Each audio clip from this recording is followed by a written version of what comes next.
Or do you want some water? No, I'm good, thanks. Oh, yeah,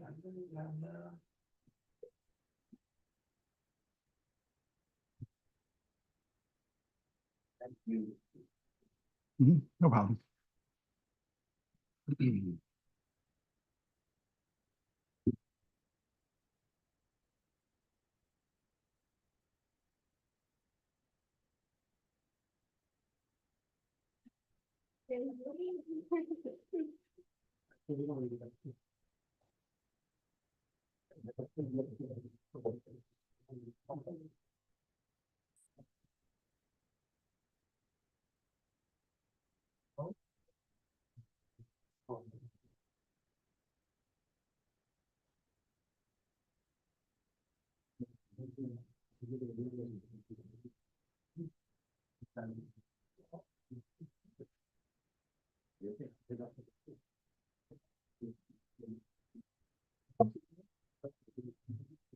Oh, thank you.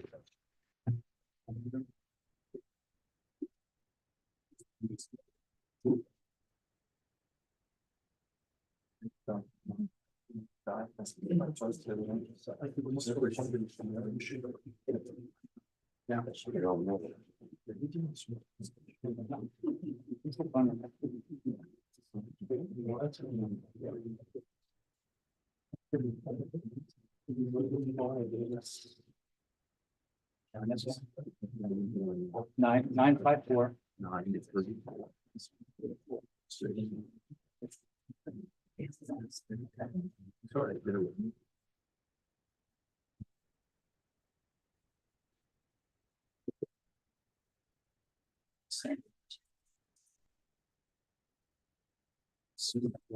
It's a riot. We'll get into you.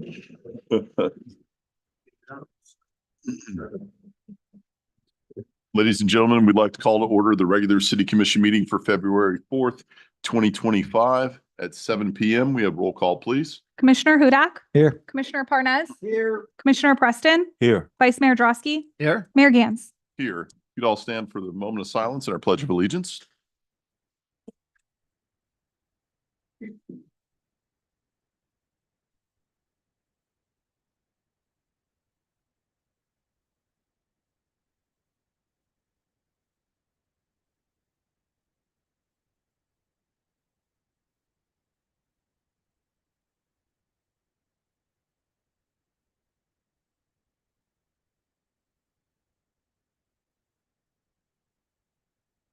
Pledge of allegiance to the flag of the United States of America and to the republic for which it stands, one nation, under God, indivisible, with liberty and justice for all. Okay. We please have approval of our city commission meeting minutes for the regular city commission meetings of December 17th, 2024, January 14th, 2025, and special city commission meeting minutes for January 2nd, 2025, and January 21st, 2025. Second. Motion by Commissioner Parnas, seconded by Commissioner Preston. All in favor, say aye. Aye. Those opposed.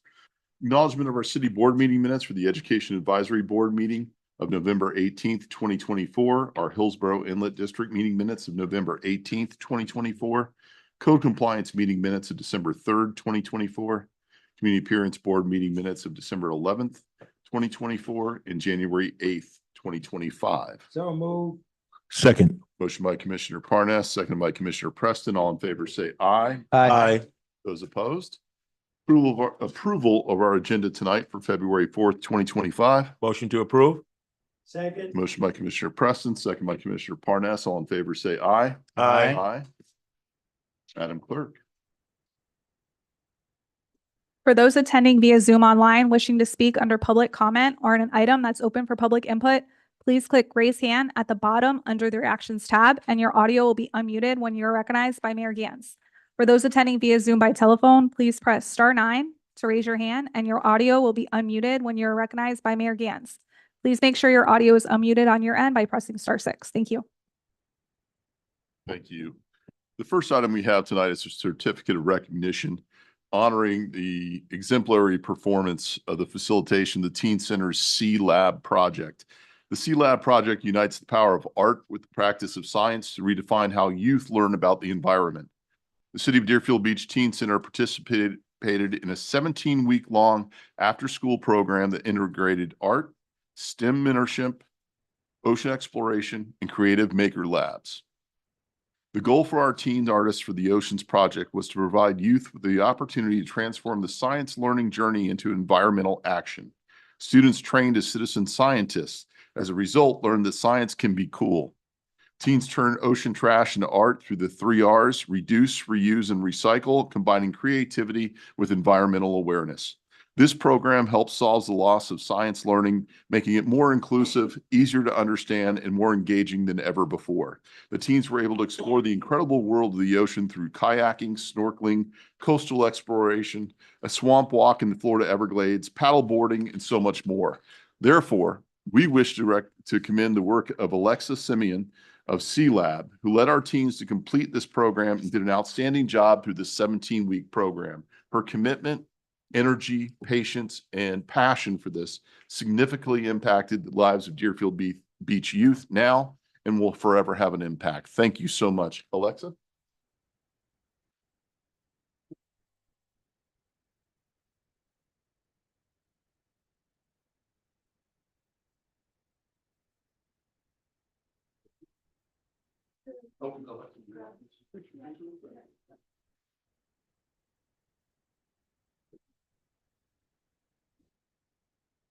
Getting your voice on here as well. I don't know how to fix Good it. evening, commissioners, mayors, You and hear it? all community members and students of mine. I'm very, very excited to be here this evening and pretty much to take this moment to say thank you to you, the Deerfield Beach community. And most importantly, to the city officials and all of the city staff that has been behind me from day one. This was a project that really made an impact, that has moved people, and that it couldn't have been done just on my shoulders and my team's shoulders. It was a partnership with community and collaboration. And I do hope that we have a home here for the years to come, that we have collaboration, we have support, and that we can see the C Lab grow within our schools. I've already reached out to various principals, and I'm hoping to just have the C Lab grow and create a bigger impact. But what's most important to me is the fact that we come together as a community and bring resources to the Teen Center and to the city of Deerfield and put them on the map for ocean exploration and conservation. Thank you. Wonderful. Could Thank you, what, And- would you like to bring your students up and recognize them and introduce them to Yes, us? thank you, Commissioner Preston. I would love to do that. I would love to bring up Dawood, Come on, come on. Jermaine, Aiden, and Aaliyah. Aaliyah has come on board as our media intern, so I'm really excited to see that Oh, wow. there's growth in the program and employability, which is the most important. Excellent. Congratulations, guys.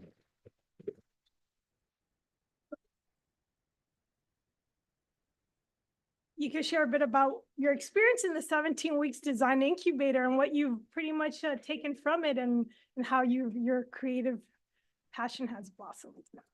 And if you could just speak in the mic and give us your name. My name is Dawood Khan.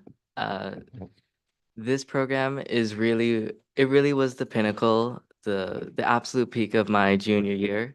So this is my second time doing this program, and I get the feeling it is going to be that same peak of my senior year in high school. From the field trips to the art projects, there's nothing I didn't love about it, and it was really hands-on. The ability to just be there, see like our ocean-friendly garden was something that we could see outside, and it was a constant reminder of the work that we were doing and its impact. I don't know what else to say. My name's Aaliyah. I was the media intern she's talking about. I was there when C Lab first started at the Teen Center, so this is like my 3rd year with them. The first 2 times, like the first time I was really nervous because the field trips we had, I didn't know how to swim, but I got over it and I used a life jacket, and the snorkeling is pretty fun. The other field trips are fun because we learn about the marine life in the ocean. And now that I'm here as a photographer and the editor, I think it would be even better for me. Excellent. My name is Jermaine, and one of the field trips that I went on was very fun to me, and all of the field trips were very fun. And like I can share my one experience with one of the field trips was that one time we went out to Key West and we got to paddleboard. We learned how to use the paddleboard, and then we also saw a lot of the fishes, and we saw a lot of the different sea animals. I mean, the sea creatures and all that. And I learned a lot throughout this program. Excellent. Thank you. My name is Aiden, and this is my third year doing this program. And when I first started this program with Alexa, I didn't know much about the ocean, and I wasn't sure if I liked art. But after giving this program a shot, I not only learned that we were helping our environment, but that I do like art. And my first field trip that we went on that I really enjoyed was the snorkeling in Key Largo, because I got in the water and immediately panicked. I didn't know how to swim. My feet weren't touching the ground, and I'm thinking I got to get out of the water and back on the boat. But another one of our staff members at the time, his name was Sam. He kind of told me to just give it a chance, and then after I did, I realized I loved it, and I really love this program. It's excellent. Thank you.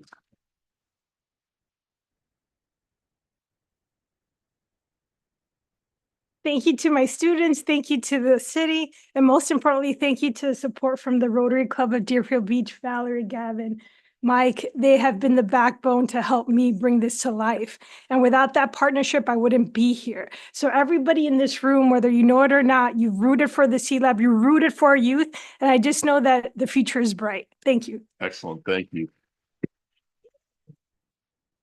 We actually have a video that we can show, but that's thank great. you all so much for being here.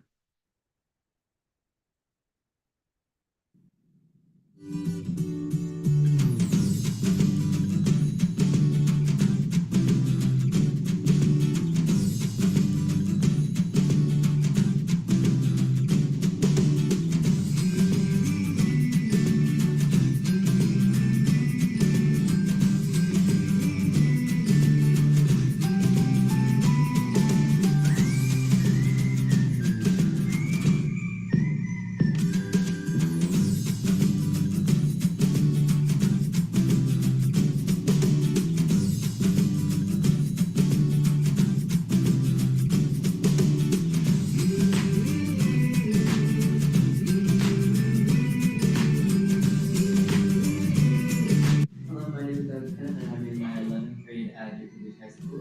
So today in Sea Lab, we did like two things, and first of all, we did like leaf presses onto this big cloth, and it was really pretty. We also came inside and finished up this and another leaf press. And with this one, you weren't supposed to outline it, but I decided that since I had time, I wanted to try to outline it and make something look like a leaf. So when I went home, I could let it dry and then actually paint it and use the text that we get from the leaf to make a convincing clay leaf.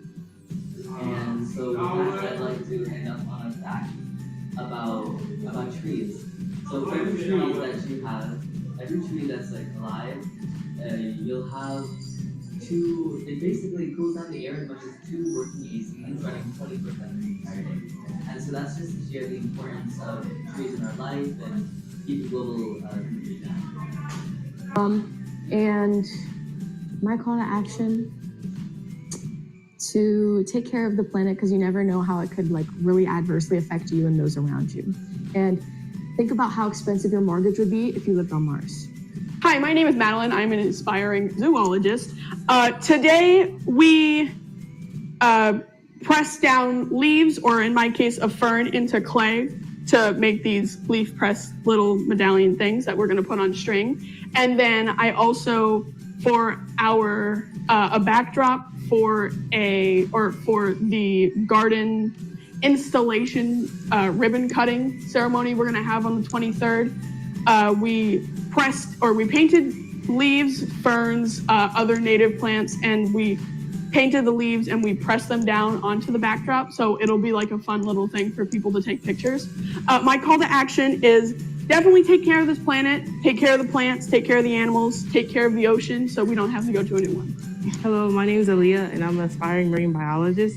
Today we painted stuff for our Printed Oceans thing. I painted the water bucket, I painted it purple and wrote little kelp and coral and starfish on it.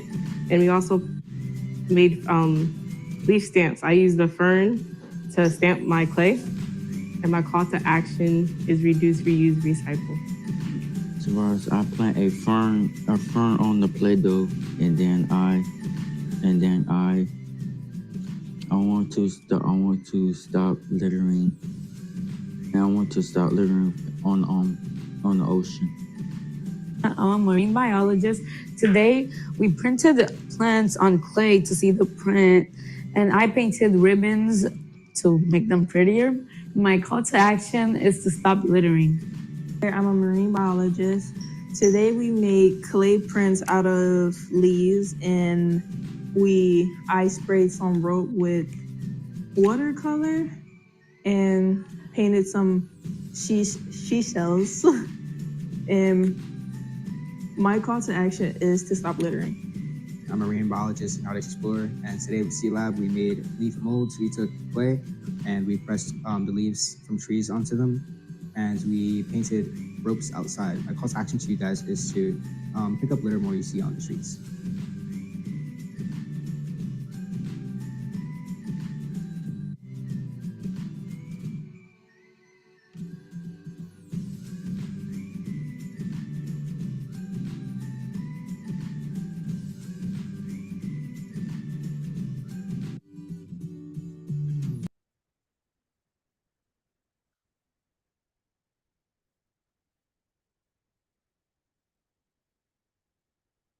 Thank you.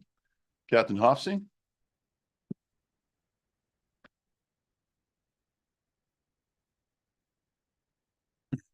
Good evening. Great program, great act to follow. Alexa, don't forget your certificate is up here. There you go. Don't want you to lose that. Well earned, well deserved. Thank you. Good evening, Mr. Mayor, Commissioners, Mr. City Manager, citizens of Deerfield Beach. Once again, an honor to be here and to share some great tales of heroism and outstanding public service to this community. Gentlemen, don't be shy. They are shy, believe it or not. Come on forward. And we have all three are return customers. This is not their first time at this rodeo. These are superstars. All my kids are superstars, and they're all doing great law enforcement work out there. But these three gentlemen are being honored here once again. I'm going to start with this occurred back in November. This is Detective Marchena. Join us here. He's assigned to our crime suppression team and also routinely works patrol and overtime, which is good because he gets out there with all that expertise. On this particular evening, and that's exactly what happened, he was working with Deputy Diaz, who unfortunately could not join us tonight due to scheduling. But I'm going to read this verbatim, a very well-authored memorandum by their sergeant. We're taking this opportunity to formally recognize Detective Marchena and Deputy Diaz for their exemplary work and dedication to public safety on the evening of November 17th. Their collective efforts led to the successful recovery of a stolen moped, which was connected to an armed robbery and the apprehension of an armed robbery suspect who posed a clear risk to the safety of our Deerfield Beach community. This incident once again underscores the importance of vigilance, teamwork, and decisive action in ensuring public safety. Detective Marchena demonstrated exceptional situational awareness by identifying the suspect based on a recent be on the lookout alert that was put out on the computer and over the radio. Deputy Diaz, in coordination with Detective Marchena, conducted a traffic stop on the vehicle, ultimately taking the suspect into custody, safely, might I add. Their composure and adherence to protocol ensured the operation's success without compromising the safety of the public nor law enforcement personnel. The arrest of the suspect not only removed a dangerous individual from the streets, but also highlighted the deputy's commitment to holding offenders accountable for their actions. This included driving without a valid license and violating probation conditions for murder.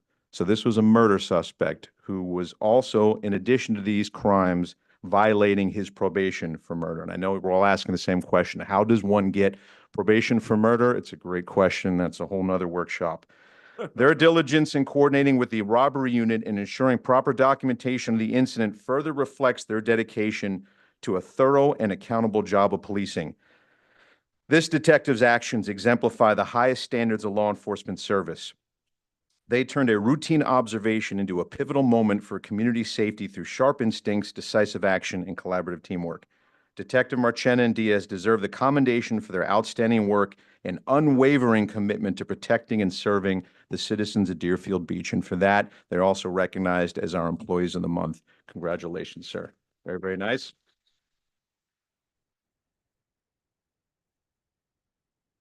But our district mantra is, wait, there's more.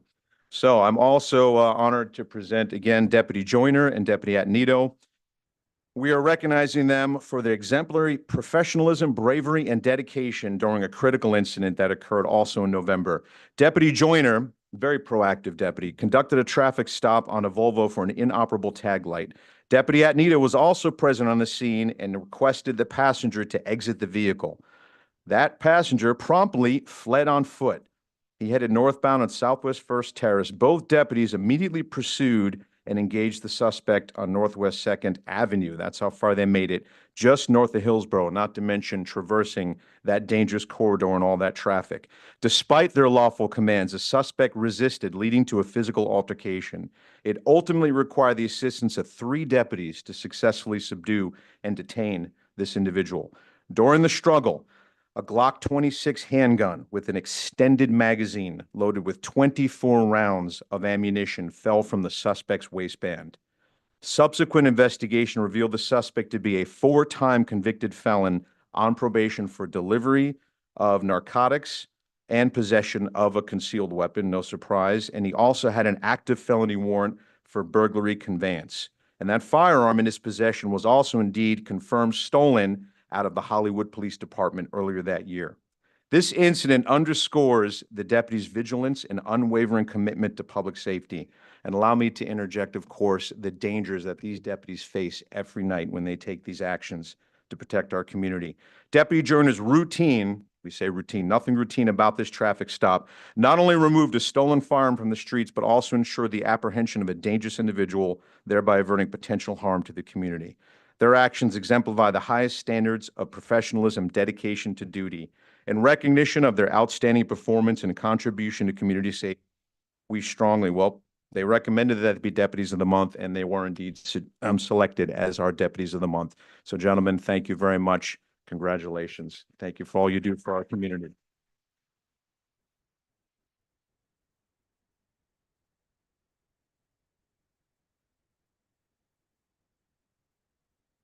Thank you. If you gentlemen will just step off to the side. Mr. Mayor, before we do our photo op, I have one more recognition. I'm just going to ask these gentlemen to give way. So the young lady here, Sergeant Crespo, you join us, please. Want to take this opportunity for a special recognition that's very, very well deserved. Often I talk about the folks that work behind the scenes and work the magic. And unfortunately, those folks don't always get to stay with us. It's a big agency and a lot of moves and a lot of things happen. And Sergeant Crespo was selected for a very special assignment elsewhere in the agency, and that's due to the amazing talents that she's demonstrated while she's here. So the community was probably not aware that this is the magic behind the scenes for so many of the outstanding events of community engagement and dedication to our children. So Sergeant Crespo has served since August 2022 as a supervisor of our school resource program and also our community engagement team. And I can attest, and I know the city manager can attest, Gloria has worked tirelessly to a level very seldom seen, dedicated purely to this community and especially to our youth. I just want to give you a snapshot of all the types of events and things that she's organized and coordinated and ensured were successful throughout the year. And these are so many that engage our youth and involve the participation of our school students. We've had egg hunts, grab a bite with BSO, chilling with your school resource officers, scoop with the commissioner. I know the commissioners love those. We had High Five a Hero, a special event for special needs children to engage with superheroes and police officers. Beyond the Spectrum, also working with special needs children. Our Harvest Feast giveaway. This is an annual event, as you know, where we give away hundreds of meals to needy families throughout the community. Our homeless outreach pop-up collaboration with Target, a health and wellness program and event for city employees and BSO employees alike. She's coordinated sports mentorships for cheerleading, basketball, football, soccer, and this is all, mind you, right here in Deerfield Beach. Operation Medicine Cabinet and Shred-a-thon events within the community. Car seat checks.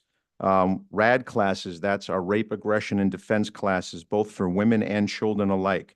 Our Special Olympics working with special needs kids and our Tip-a-Cop events. Safety helmet fittings, our SEED program, which is an entrepreneurial program to prepare children, high school students for the work industry.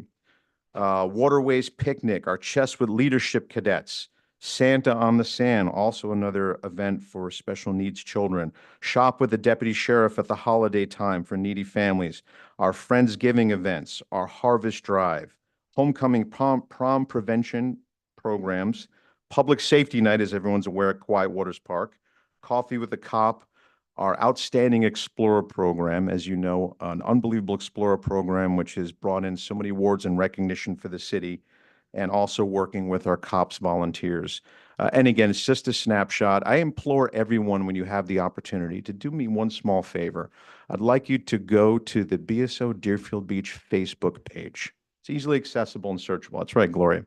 And I just want you to scroll through and look at the pictures of the hundreds and hundreds of smiling children in our community over the weeks, the months, and the years since Gloria's been here, because she works so tirelessly to bring all those smiles to their faces and has made such an impact in our community. So thank you just for this opportunity to give her just a centad of the recognition she deserves. She's going to be missed. Luckily, she's still here in the agency working some magic, and I'm sure she's going to visit us here in Deerfield Beach. So Gloria, thank you so much. This is a certificate of special recognition and appreciation for your passion, compassion, and outstanding dedication to the city of Deerfield Beach.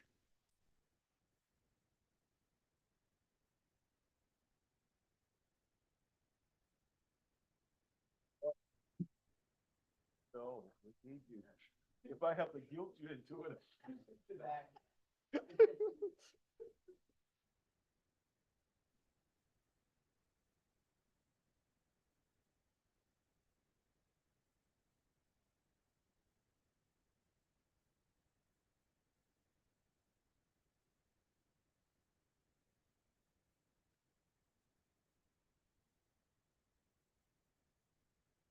Thank you, folks. Thank you, Captain. City Attorney?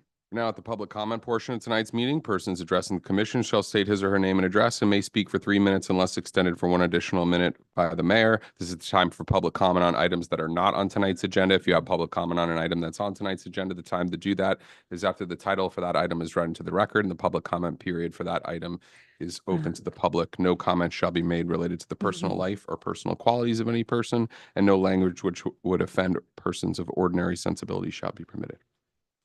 Hi, my name is Denise Santoro. I didn't get a chance to get information together because every community is Ms. different. Santora, I do need your address for the. Oh, I'm sorry. I got it all written down here.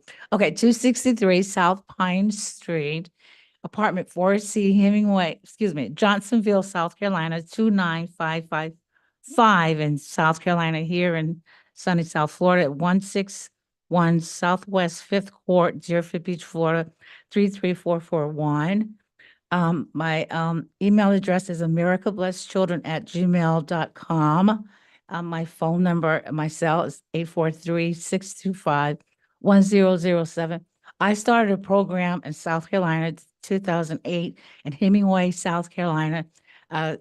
We have too many kids that's still falling through the cracks, that's suffering or from illiteracy. So I created several programs in the public schools system in Williamsboro County.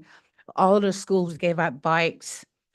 Read to Ride programs is still going on since 2009, and all the public schools give the chance, public libraries in the schools, where the children get a chance to check out books, and the ones that they got the most books and read it and explain the books, they get a bike, get a chance to win a bike. And then all the public libraries in Williamsburg County, we do this as well, Read to Write program. And those are some of the, and then we work with the churches as well, getting involved with the communities and the park and recreation. We do car shows every year, raising money, raising awareness and different programs. And then I know now with this, everything is going on, we're working with policies, politicians and politics. Pardon? Did someone say anything? Oh, okay. So, those are little things that I wrote down right quick about America Blessed Church. I don't have any literature just yet because I'm new in the community. We're licensed in South Carolina, Florida, and New York. I'm new here. We're still doing testing, and I don't have my brochures because we're still testing. We don't have all the numbers together. So hopefully the next meeting, I should have a little bit of more literature that I can have for everyone to get more familiar with America Blessed Church. And thank you. Thank you.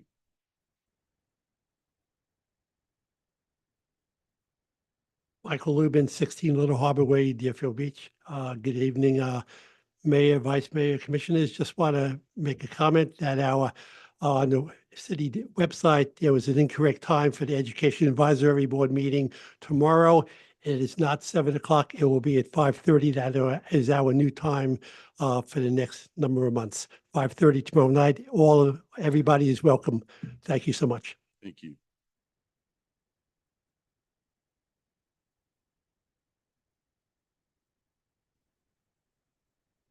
Dan Hers, 330 Southeast 19th Avenue.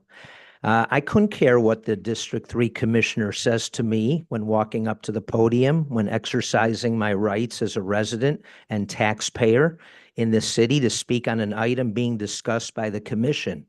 He has said I'd like to shoot him in the foot, and it doesn't bother me because I consider the source.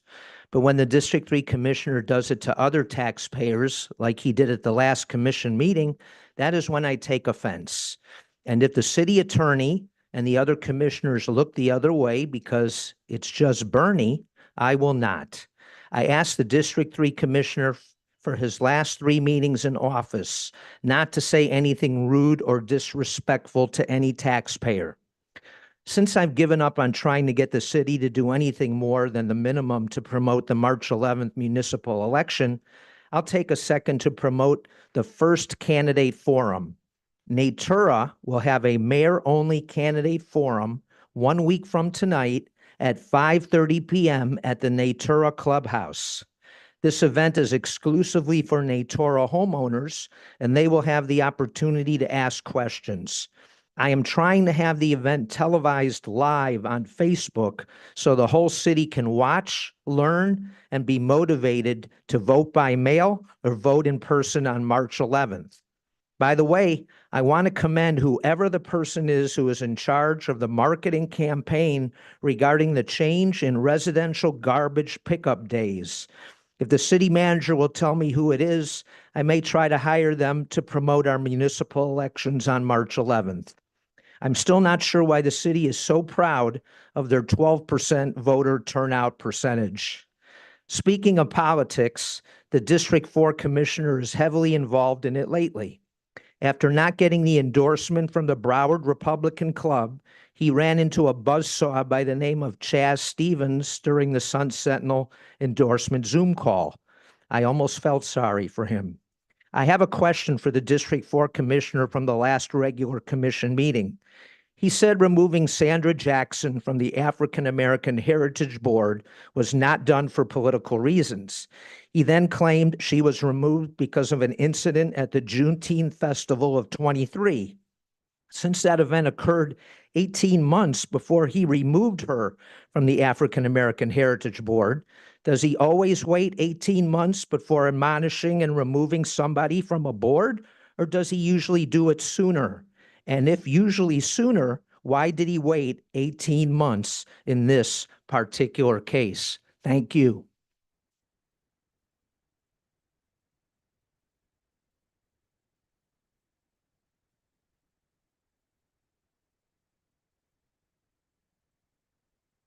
Good evening, Mayor, Commissioners. My name is Philip Bradley. I live at 4330 Northwest 12th Avenue. I just wanted to make a report that I attended at the Tigner Center, they had an expo on child abduction and trafficking of children, especially biracial or minority children. It was very good. I believe it was attended by the lady that just got her award. I think she had a table there. And I want to thank you for putting that on. It was informative and well attended, and I got a lot out of it. Thank you. Thank you. Daniel Shinetsky, 34 Keswick B, Deerfield Beach, District 3. About a month and a half ago, we were talking about the freebie program, the pilot program, the freebie transportation that would bring people for free to the Cove area, bring them home. Just wanted to update a little bit on that. In my district, District 3, I've been working with Freebie to basically advertise the services. I've been going basically door to door, speaking with a lot of residents of District 3 communities and making them aware of Freebie and how it's something sponsored by the city for their benefit. And a lot of them, don't feel comfortable using their cars, especially at night. So they were very thrilled, especially 55 and older community. They were very thrilled, like, oh, this is a great service. I want to go to the beach. I want to go to the Cove. This is fantastic. So I just want to say I've been very active in doing that to let people know about the program. And in speaking with one of the executives at Freebie, they said there's been a nice spike in numbers. I know the program will be up for review in March. So there's been a nice spike in the program. So I just want to inform. Thank you. Thank you.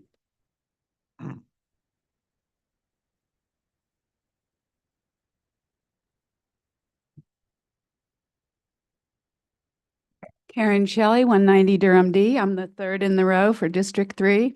I just want to again ask the city what's going on with our Chamber of Commerce. I keep getting notices about the Boca Chamber and what they're doing with our Deerfield members, and information about the Fort Lauderdale Chamber and how they have a auxiliary group for us or whatever it is. And we're big enough. We're a big town. We're 100 years old. I think it's time for us to get our chamber back and start doing business. Thank you. Thank you.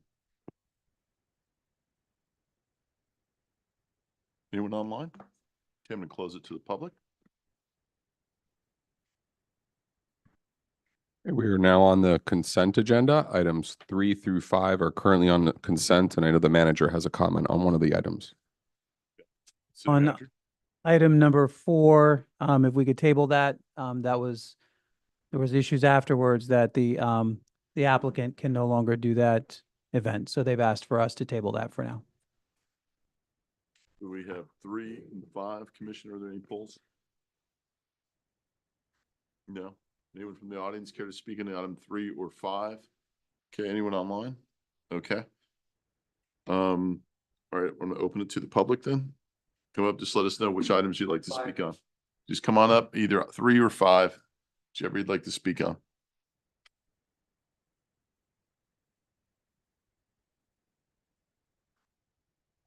I want to speak about 3 and 5, but we'll start with 3. Before I say whether Ms. Haynes should be reappointed to the Fire Pension Retirement Board, I would like to let her know what she missed at the last quarterly meeting. You see, the board chairman, Robert Weech, actually scheduled the meeting on a national holiday, Veterans Day. I certainly don't blame Ms. Haynes for missing a meeting scheduled on a national holiday. Let me try to quickly summarize what Ms. Haynes missed, and probably what will not make it into the official minutes of that meeting whenever it comes out. At the end of the meeting, with 5 members of the public in attendance, we were allowed to ask questions. The first question directed at Chairman Weech was, how many years has Burgess Chambers and Associates been the investment advisor for the pension fund that had a balance of $150 million at year end 2023? The answer we received was 25 years.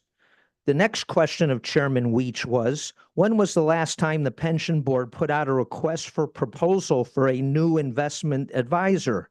The answer we got was never. These questions were important because there should be much consternation amongst the pension board regarding the portfolio's performance for the 5-year period ending 12/31/23. The fund is allowed to have up to 65% of his assets in equity funds. Mr. Chambers candidly states in his year-end investment summary report that other funds over the last 5 years with a higher allocation to equities than this Deerfield Beach pension fund achieved much higher returns. I have spoken previously that with a higher allocation to equity index funds, such as the world-famous S&P 500 index fund, the balance at the end of 23 would have been conservatively $30 million higher.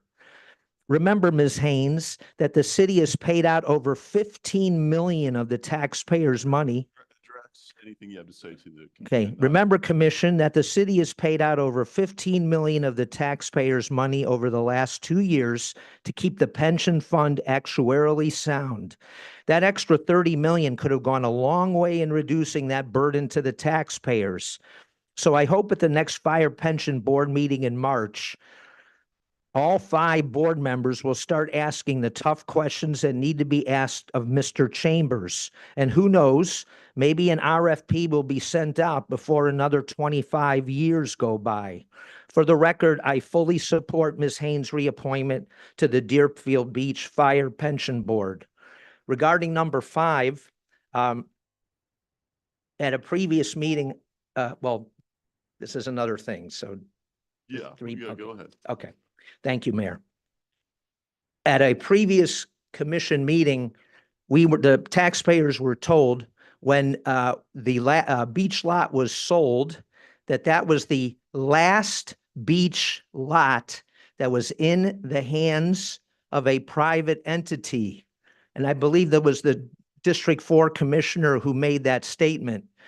Is it true or false that the Wyndham Resort Hotel owns that parcel of the beach that is directly behind or to the east of their hotel? Thank you.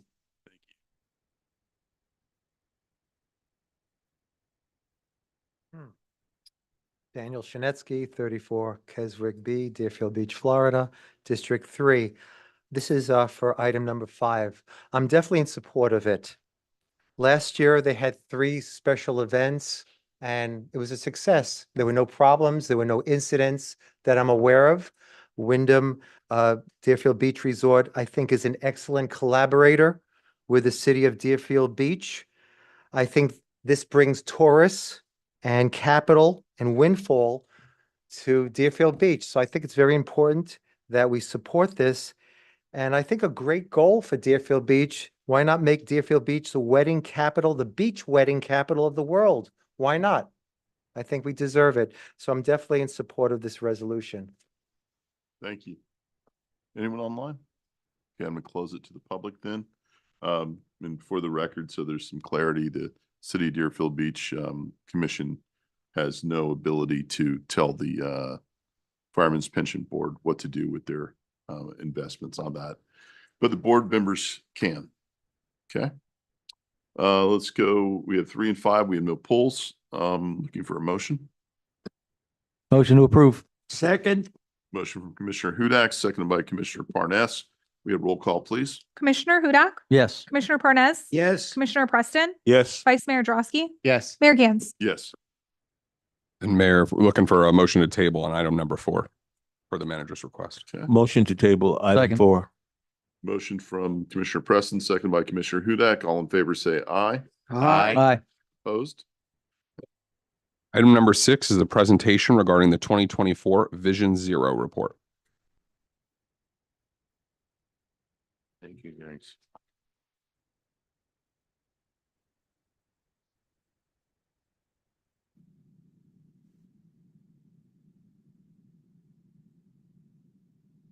Good evening, Eric Power, Director of Planning and Development Services for the City of Deerfield Beach. Tonight, I have a presentation to you regarding the Vision Zero report, the annual report, our first annual report. So what is that, right? So Vision Zero Master and Action Plan was adopted by the City Commission just a little more than a year ago, January of last year.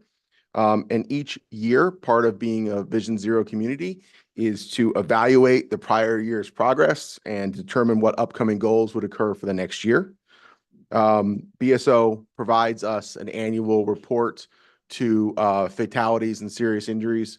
And then city staff, our GIS department, takes that information and determines what is necessary for our interactive map. Just a reminder, these are what our plans looked like last year. So what have we done, right? So this year, our first year, we've actually had several accomplishments.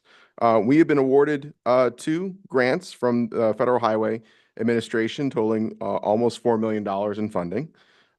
We have our new Vision Zero webpage, our Vision Zero dashboard. We're a member of the Broward Safety Action Plan Working Group, which is Broward County's Vision Zero plan. We've been nominated twice for Broward County Complete Streets Champion and participated in 2 of the Federal Highway Administration Vision Zero educational programs, which are invite only. So we've done actually a lot for this first year as far as accomplishments.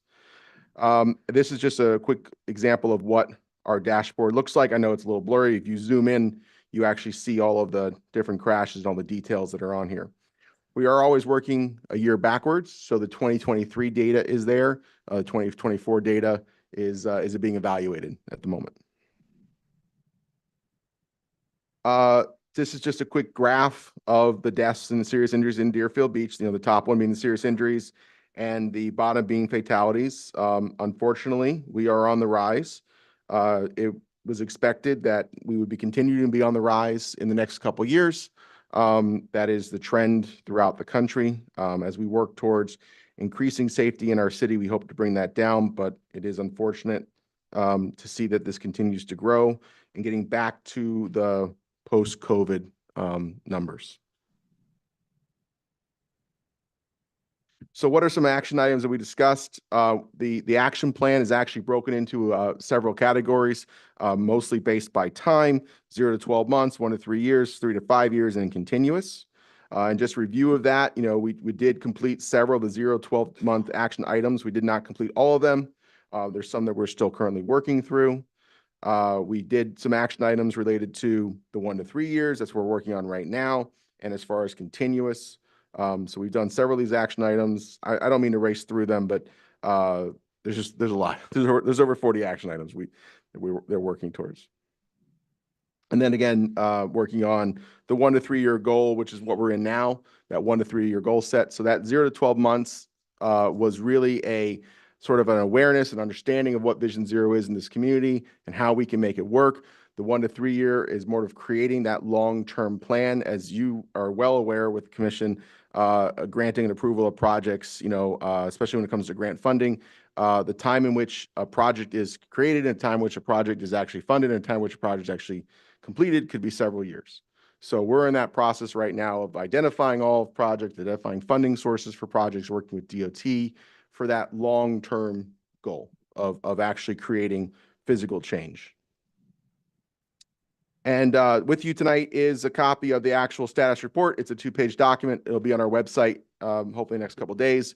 But essentially what it does on the first page, it just shows you all the items that were completed in 2024 and what are the action goals for 2025, the things that we're trying to work on in 2025. And then the second page does show the graph and just a brief summary of the achievements for 2024. So working towards that, what are the 2025 issues and concerns that we're working through? DOT improvements to Hillsborough Boulevard and Dixie Highway are probably the 2 largest ones. The reason why our goal of Vision Zero is 2050 is because the city does not own and maintain most of the roadways within the city that actually cause the traffic, safety issues that we're talking about. Hillsborough Boulevard, 10th Street, Dixie Highway, Federal Highway, Sample Road, all of these major roads. So we have to work with DOT to ensure that when those roads are up for either a road resurfacing project or something that's even more advanced, that we're in the beginning of that phase, that we're talking to DOT, that we're expressing our concerns with them. And we've had a lot of meetings regarding Hillsborough Boulevard and Dixie Highway recently. The unfortunate problem anytime that you're talking with DOT about a roadway improvement is that they expect to spend a certain amount of money, and they're happy to do all of your programs as long as you pay for it. And one of the problems that we constantly deal with DOT, one of the problems I think a lot of cities deal with DOT is that we sort of get that bill a little too late, and most cities can't prepare for millions of dollars of capital funding, within a year cycle. So we're trying to get ahead of that. And we're trying to see how we can be in the capital project improvements, for 26 and 27 and 28, and even further on to understand what type of budgets we're referring to receive some of these projects improvements that go above and beyond what DOT is willing to pay. And that's a big conversation we're having with DOT right now for multiple large projects within the city. Categorization of what's called the high entry network. And trying to do what's called MAC context classification. So context classification is a way in which you determine a roadway speed, a roadway design, and then each context classification comes with a variable set of safety improvements that you can use. And we can actually argue some of these contexts, like we think, oh, this road should really be 40 miles an hour, not 45, or this road should have a buffer and not have a buffer, and things like that. So identifying all of the different segments of the city and having them available for when we do have those conversations with DOT is probably one of the most important issues that we want to have done this next year. So when we meet with DOT, we have that information ready for them to be able to take and digest and bring back to their supervisors. And then the next big one is public awareness. We want to work towards public awareness this next year. We've done several campaigns this last year for public awareness, but we want to increase that. We want to be able to have an event almost every month that highlights Vision Zero and safety, and to reach out to more public boards, organizations and groups in the city of Deerfield Beach, businesses in the city of Deerfield Beach, and to, again, further explain what Vision Zero is and why everyone should care about it. And with that, I'm happy to answer any questions. Thank you, Commissioner Hudak. Thank you, Mr. Mayor. Great stuff, but I'm concerned because, it was 2023. We did this nice paint project on Northeast 3rd Avenue between 44th and Sample, and it looks like crap. It was supposed to last 6 months, and it's there now 3 years. So what are we doing okay, we were all excited. We get funding for this. We're the very first city in Broward County to get this funding. We do this great project, bring the community out. It's proven its wares, that it's reduced the hazardous of this street. It's reduced the speed of the street, but it looks like crap. And so we leave the neighborhood looking like crap, and they're dealing with it now for 3 years. What are we doing to get that permanently improved? Because so happy to say that the $3 million grant that we received was for the improvements to 3rd Avenue. So what I was really referring to, and some of the problems with how long it takes to build a project or pay for a project versus when it's actually completed, it could be several years. That temporary project was never anticipated to last this long, but the city didn't receive the funding that it had hoped to receive at that time frame to make those improvements permanent. But through the Vision Zero program and the work that we've done, we were able to receive what's called a Safe Streets and Roads for All grant from the Federal Highway Administration. That is a Vision Zero connected grant program that we're going to be doing to permanent improvements on that road. Do we have a time frame of when we're going to start working on this? We haven't been awarded the funding yet, but we have the design. We have a contractor. So I'm sorry, we have a consultant for the design. Thank you. Mm-hmm. Thank you. All right. Thank you, Mr. Power. Appreciate it. Let's go stay here for the next item.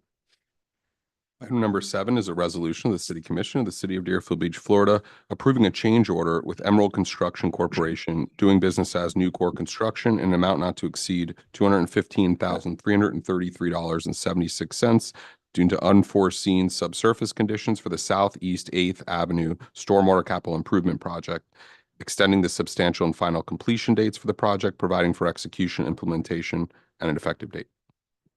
Okay, just taking this hat off and putting this hat on. Eric Power, Interim Director for Environmental Services. Tonight, I'm going to provide a presentation to you that I hope is explanatory. I've spent a good amount of time this past few weeks trying to really understand this project and what has happened. I think some visuals really do explain it. So some of the improvements that need to occur, some of the unforeseen circumstances that occurred with this project is the sewer laterals. And of course, a lateral is coming directly from a home into the public roadway where, where sewer goes into a different pipe.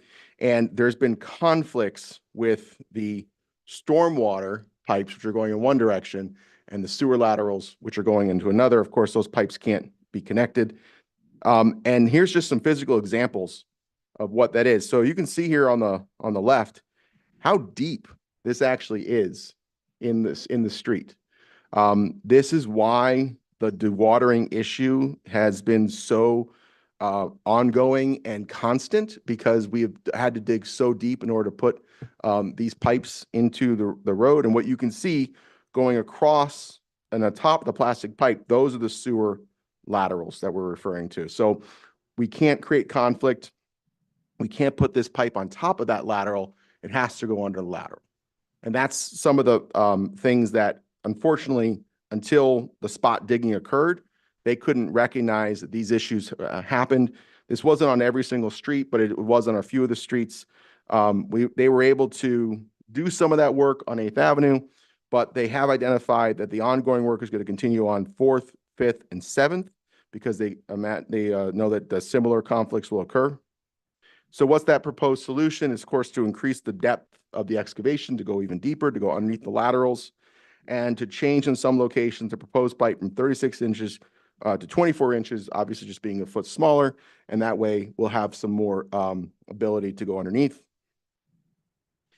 Additionally, there's been some asphalt repair conversations. So excavation under the roadways, to determine where those laterals occur, have led to some unstable soil conditions. If you're driving down some of those roads, you'll notice just patches, just square patches in the middle of the roads. That's where they've been digging and doing some work to find some of these laterals. It was the responsibility of the contractor to then asphalt those patches. Because the city is going to be re-asphalting all of these roadways anyways, and it's the contractor's responsibility to sort of take that asphalt off and bring it to grade so we can re-asphalt it. One of the ways that we've saved some money in this contract renegotiation, and just as a general process improvement for the program, is that the contractor will no longer be retaining or doing that broken asphalt. That'll be the city's responsibility when we're done with the street, and we'll do it as soon as that street is done. So we're receiving a credit from the contractor for the asphalt, and the city will be executing the asphalt restoration at each phase. So as far as each road is concerned, then we're doing the asphalt for a clean street. So anyways, we've worked with the contractor for these expedient solutions, which were unforeseen, unfortunately. So the request for the change order is $215,333.76, bringing the total revised project to a little more than 3.2 million. And we brought this update as of September, and the final completion, of September 2025, with a final completion date moving to October 23 of 2025, which is well past the date that we projected. Future considerations are for landscape improvements from the Tree Preservation Trust Fund, which will occur later this year. We have to come back to you to make a request to expend some of the funds from the Tree Preservation Fund. And the city has dedicated field employee Ronnie Williams, who's actually with us tonight, along with some of the members of the Environmental Service Department. Residents can email the Environmental Service Department or call the number with any problems or questions. So we've been dedicating someone physically to the project who's been there. They can contact him with issues, problems regarding events they may be having at their homes, birthday parties, or noise issues, other problems that are occurring with drainage. So as far as being responsive to those residents, we've been dedicating staff time to that. And with that, I will try to answer any questions you may have. Thank you. Commissioner Hudak. Thank you, Mr. Mayor. First of all, I've had numerous conversations with Mr. Ronnie Williams, and I have the utmost confidence in him. He has been, thank you so much for all that you've done. Every time I'm out there, he's out there talking to the neighbors. Greatly appreciate all of the hard work that you're doing for this community. So I really do appreciate it. This is like, I don't know how many projects we get these unforeseen, I believe it's the words that is used, unforeseen subsurface conditions, unforeseen this, that, and the other thing. I've had numerous conversations with our new city manager, and I know that he's putting in some steps so that hopefully we will not have any more of these unforeseen situations in our projects, but it just seems to be, happening all the time. I've talked, I don't know how many times about how we're going about selecting vendors for our projects. And I'm hoping these new steps that the city manager put in place does a better job. I really do. Because it's situations like this that adversely affect the entire community. I really, really hope that these are the last unforeseen situations that we have on this project. I don't know previously how detailed the city was in saying where all of these laterals were. I don't know what it's like throughout the city. We've got another big project that's happening in District 2. I'm not sure when it's starting. And I'm hoping we have a lot more detailed information so that we don't have any more of these unforeseen situations happening in the next projects. Can you talk a little bit about what we do as a city to provide the information to these vendors for stuff that's happening underground, because that's what's delayed this tremendously. And I would think as a city, we know where all of these pipes are. Unfortunately, that's not the case. The city is very old. There's been different methods and means to determine 100 where years things old. are underground. Yeah, we're 100 years old, right? Is that how old we are? There's different measures and means in which the city over this time has actually determined where underground pipes are. If something was built yesterday, we have much more detailed plans, but something was built 50, 60, 70 years ago, we just don't. And a lot of times what we have to do is called spot digging or soft digging to actually determine where those are. And that's what's had to occur mostly with this area. I mean, as we get, more advanced, then there's something we can work on. But, the city manager has tasked me with reviewing that development policy and determining that other departments do have the ability to review and evaluate these plans as well as other capital projects. And that's a process improvement that we are working on.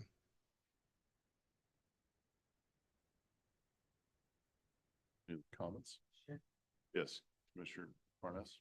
Yeah, the $3 million or so that the government approved for the sidewalks in Crystal Lake, I understand it's supposed to be starting soon and I would completed have to. 48 months. That I'm going to have to ask. I apologize. The Crystal Lake Improvement Project, right? Yes, the sidewalks on 45th Avenue and Crystal Lake. I'm going to Drive. ask maybe if Mr. Yosef can answer that question. Good afternoon, Joseph Fabio, city engineer. We're starting the drainage improvements on the Northwest 45th Street and Crystal Lake. In the following weeks, maybe mid-March, we will have public hearings before that. And then we will do all the drainage improvements before. Do you expect them to be done this year? No, we expect them to be done maybe sometime this time next year. Partly done this year and finished next year. So within a year. So we will finish within a year. Within a year. Within a year. So it will not be finished this year, but sometime in the spring next year is the program. So it'll be finished next year. Yes, sir. That's what I wanted to know. Thank you. You're welcome. And I apologize for my heavy accent. Sometimes I'm not well understood. Thank you. Neither are we, so you're fine. Question for you. The sewer laterals, is that galvanized? I have to ask that question too. I'm sorry. I don't. They're not? No, Okay, that is PVC. I think so. Oh, it's old Claymore? It's old Yeah, clay? which, one of the reasons why you can't detect it. Okay. So we're digging this up. Look, I know it's antiquated and I know the records aren't exactly well kept from the 50s, 60s and going that. So I understand that. We also know that the reason that we've had overages and problems with this project, that's a part of it. That's not the entire scenario. It is not. But in sticking with the case of having these sewer laterals like this, are we really going to go ahead and put this drainage pipe in and ignore the fact that we have old clay pipes for our sewer laterals and cover those up again? It would have to be a separate project in the future. Every single property along those roads, even outside the scope of this project. So everything up and down those streets, which is beyond the scope of this particular project, would all have the same type of sewer system. Well, my fear is this, is that we're going to go ahead and do this project, in which touching those things, I can only imagine that that's a crapshoot. It's amazing that you're able to dig around them and keep them as intact as they are. I don't want you guys to think that this is something from the prehistoric age, that these are clay and we had, hieroglyphics for plans on the wall, but this goes back to 50s, 60s. Okay. Yeah. So that's the 50s, 60s technology. You touch a shovel on one of those now and they disintegrate. So the fact that it was able to even be excavated the way it was is pretty impressive. But my concern is once we fill it back in, those pipes are delicate. And if they go, we've got another problem. So I understand we've opened up Pandora's box with this, and I understand that, but it's a big concern of mine. And it's something we need to look at in the future or whatever it is. But I think we need to be prepared that as we're filling these back in, if we have a problem, and like you said, they're undetectable. So we're going to know we have a problem when it's hitting the fan, so to speak. So when that problem's hitting the fan, so let's just be aware of that and be prepared. I see you've got some backup either coming to remove you or Could happen. give you some. Speak to that. Yeah.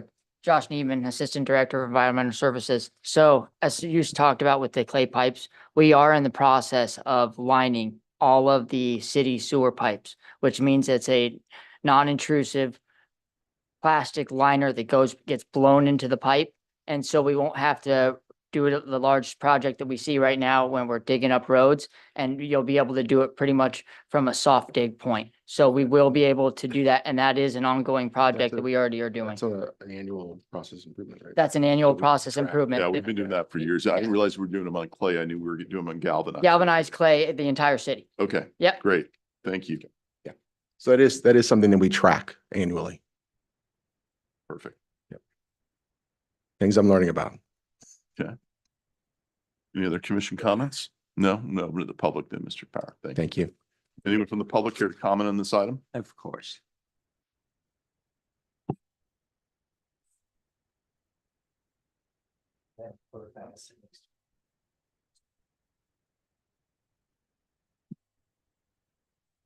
Dan Hers, 330 Southeast 19th Avenue. Yet another case of unforeseen circumstances pertaining to the contractor, who I think already has the title of worst contractor in the history of Deerfield Beach, all locked up for themselves. Let me ask a question pertaining to the handout that I just gave out. In the upper right-hand corner, where it says change order request, there is the number 31. Does that mean there have been 31 change orders to this contract since it began on January 9th, 2024? If I am correct, that would average a little under 3 change orders per month. I think it's imperative that we all try to learn something from this debacle so that there is never a repeat performance. I don't remember who was on the internal committee that chose Nucor, but the head of procurement at the time was our old friend Bogdan Avasilo.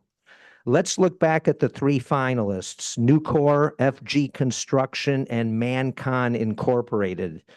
The difference in the bid between Nucor and FG was $1.12 million, or 41%. The difference between Nucor and Mancon was $3.5 million, or 127%. Also relevant here is that on Nucor's website, there was no mention whatsoever that they had ever done a drainage project before. The lesson to be learned here is the city must pay more attention to putting qualified employees on the committee that chooses these contractors. I know the city has deployed outside consultants and experts to serve on other committees to assist in the selection. Look back no further than Tommy DeGiorgio being hired to help choose the best restaurateur for the new restaurant going into where the Deerfield Beach Cafe once operated. And one final question, are the taxpayers allowed to know what happened to the Director of Environmental Services? Anyone else from the public? Anyone online? We can close it to the public. Is the contractor here tonight? No? Okay.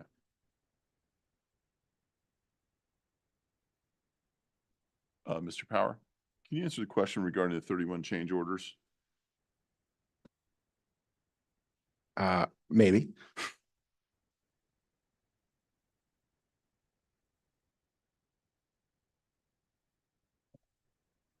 Joseph Fabio, city engineer. I'm going to try to answer that question. From the 31 number is the amount of change orders that was presented to the city by the contractor, but not the amount that were approved by the city. So the city approved, I got this from the former director. Let me count here.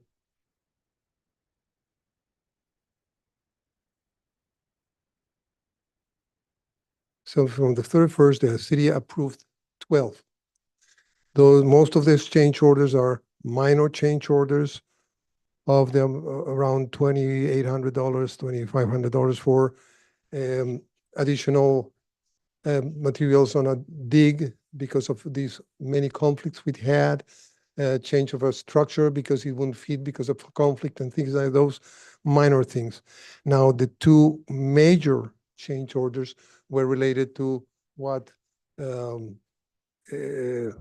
director of the interim director has explained with the conflicts on 7th Avenue and 8th Avenue with all these laterals. And so we have two major change orders, which would be number three major, number 29, 30, and 31. The other ones are minor change orders. So there's two major ones, but other ones were just Yeah, the minor. two major ones, Right. the 29 and 30, they were already approved by the city manager within the 10% of the original cost of the contract that he could approve. And then we exhausted that 10% of the contract, and we are presenting here the change order number 31st with that major last conflict on all 7th Avenue between 4th Street and 7th Street. And I don't know if you want to. Some of those changes can be credits, right? Oh, yes, of course, that in some of these, they are also credits from the contractor for some things that we are changing. And so So change order doesn't necessarily mean it costs us more money. It actually means that they- we might be they- getting credit.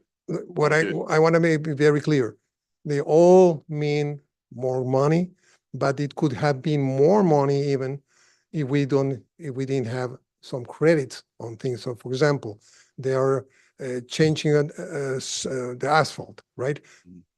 The example that Mr. Power said, he credited us with the part that he was going to do, and then the city will do the rest. And in all those other change orders, when the engineer of record recommended the solutions for the conflicts, there was some credits there. So this is the total amount after extra additional charges and credits taking into account. Okay. I hope I have been clear enough, but please. I think you may have muddied a little bit, but I think we're okay. I think I've But got don't understand. hesitate to Well, ask. my biggest concern is people have a tendency to run their mouths and not know what they're talking about and spread misinformation. So I want to make it to be clear that there's 31 change orders that were requested, only 12 have been approved. Yes. And the majority of those are very small ones for minor changes. Yes, Okay. Mr. Mayor, that's the case. Thank you. But you can always reach out to me if there are more clarifications to be made. Okay. I will Excellent. gladly I help. appreciate it. Thank You're you. welcome. Thank you. Vice Mayor Drosky.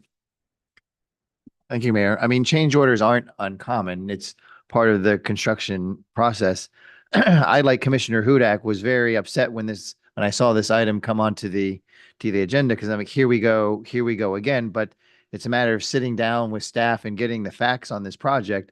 Is that the laterals, as you saw on the slide at the very beginning of the presentation, were much deeper than anticipated. The mapping that we had in the city either was non-existent, or inaccurate, or just could not be found.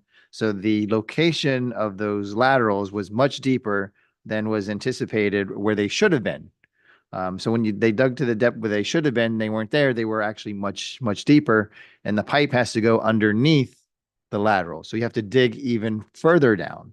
So the depth of the laterals caused the deeper excavation, and the non-information to the depth of the laterals in the first place is what caused this. So I do think this was mostly in part to unforeseen circumstances. If we had the city the correct data, then the location of the laterals would have been more precise, but that was not the case. I don't think the contractor had a magic ball to determine the depth of the laterals before this project started. They went upon the information that we had, and that information was not altogether there because of the age of these particular laterals that are there. So I do think to a certain extent it was unforeseen, and the addition of Mr. Williams to the project, you're kind of blocked by one person there, but I see you shaking your head back there, is going to be a great addition to the project and to the residents. I know anytime they have a question, they can go to you, and you can be that liaison with the city going forward. And that'll be a big relief to the residents, because I know they have questions, and we'll continue to have questions. So your presence is going to be a big help, and I appreciate that. Thank you, Mr. Pryor.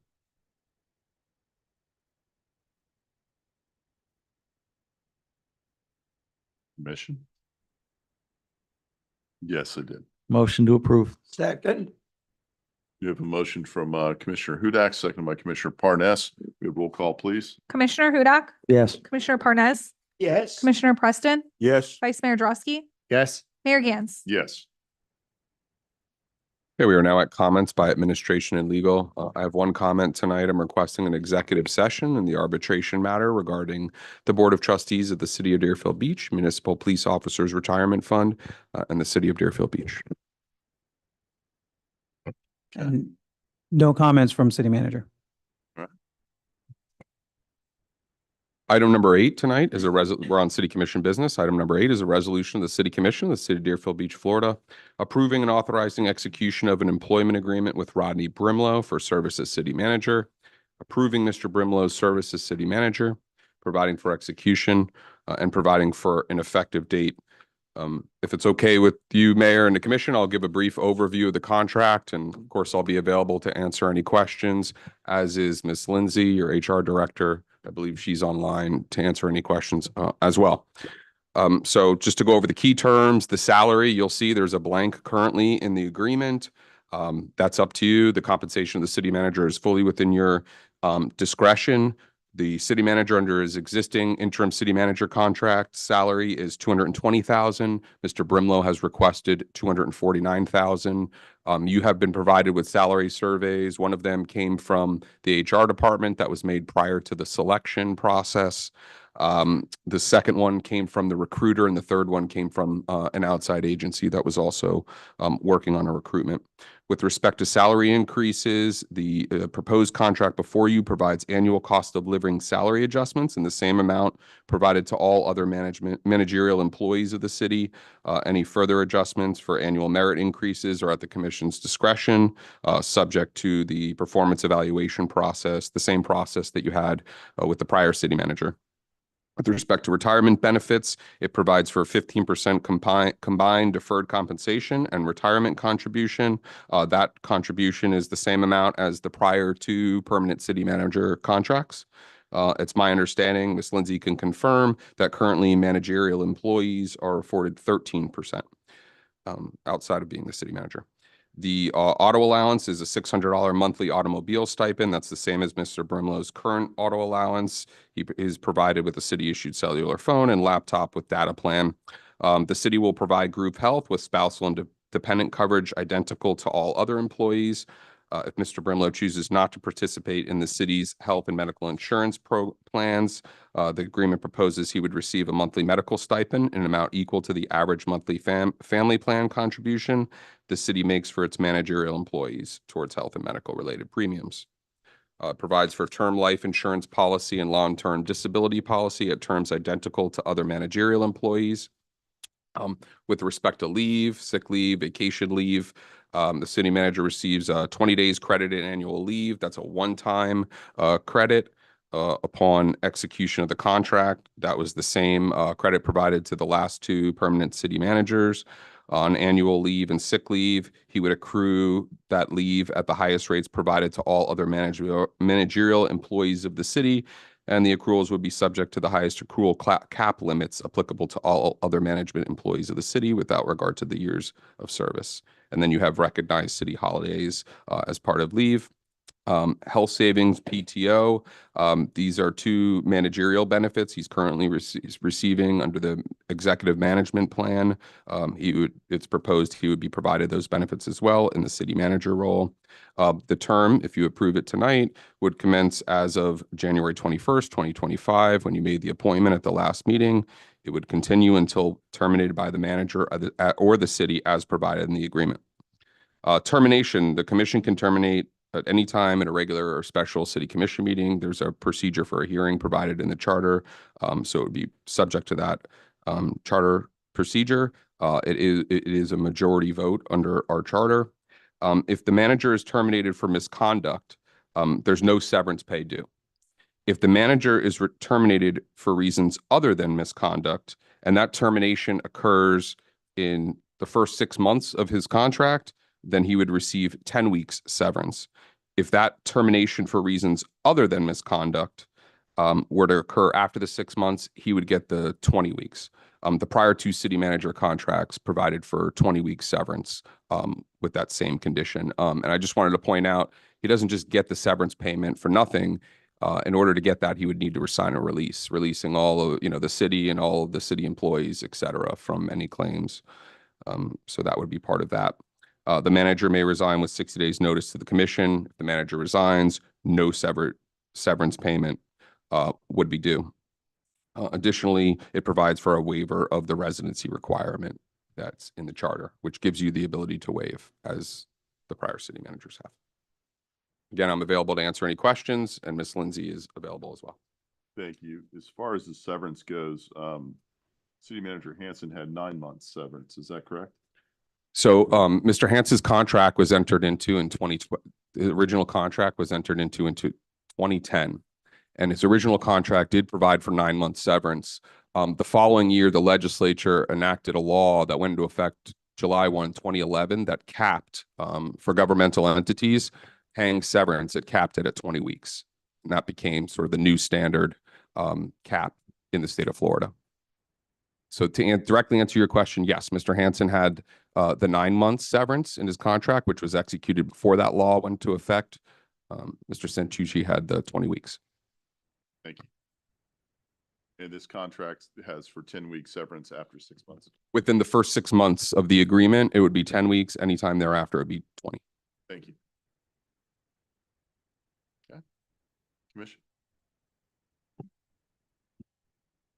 Commissioner Hudak? I've spoken with the city attorney on numerous occasions to finalize this. So I'm happy with what has been put in place right now, and I'm interested to hear from the public before we get into a salary conversation. Yeah. Commissioner Preston? There were some questions about whether there, if the city manager would be put on probation for a period of time. After I have given this some thought, the city manager is actually always on probation, because if at any given time, if we're dissatisfied with his performance, any one of us can make a motion to terminate him. And so actually, it's better that way, because a probationary clause doesn't really give anything to the contract. He is always have to answer to this commission. And if there is an issue with his performance and we're dissatisfied, all we have to do is make a motion and majority rules if we say we don't want him to be a part of the city anymore. Am I understanding that right? Yeah, there's one additional step provided for in the charter. So you would make that motion, if the motion is passed, a hearing is scheduled within 10 to 21 days. A resolution is prepared calling for the termination of the manager. And at that hearing, if the same majority vote prevails on termination of the manager, they'd be terminated. Okay. Anyone else? Okay, I'm gonna open it to the public. Oh, sorry, Commissioner Parnas, go ahead. Yeah. I do remember some people saying, why don't we wait for the new commission? They may want to make a change. Well, it wouldn't matter because they can still make a change. We could make a change tomorrow. If we felt the city manager wasn't up to the standards we demanded, doing the job we expected him to do, we can terminate via the contract. So waiting to elect the new city manager held no water, because they can still do that, whether they waited or not. We chose from 90 applicants who we think is the best suited to run this city for us and for you. If we were wrong, the new commission can change that in a heartbeat. I don't think we were wrong. I think out of 90 applicants, we picked the best man for the job. And while he was interim city manager, he's implied to us and showed us that he is, yes, I can get it done. And that's what we needed, and that's what we got. So all the arguments, what if we have outs, the first day the new commission's in, somebody can raise his hand and say, I want to fire the manager for. And then there'll be a hearing. So nothing is lost. I don't think his salary and fringe benefits are above what other cities are paying. And we're in competition with all the rest to keep the best. I don't want our city manager to be so underpaid that the minute he's offered somewhere else, he runs. We want stability. We want growth. I think we did the right thing. And I would support this contract 100%. Thank you. I'd like to open it to the public. Anyone from the public here to comment on this item?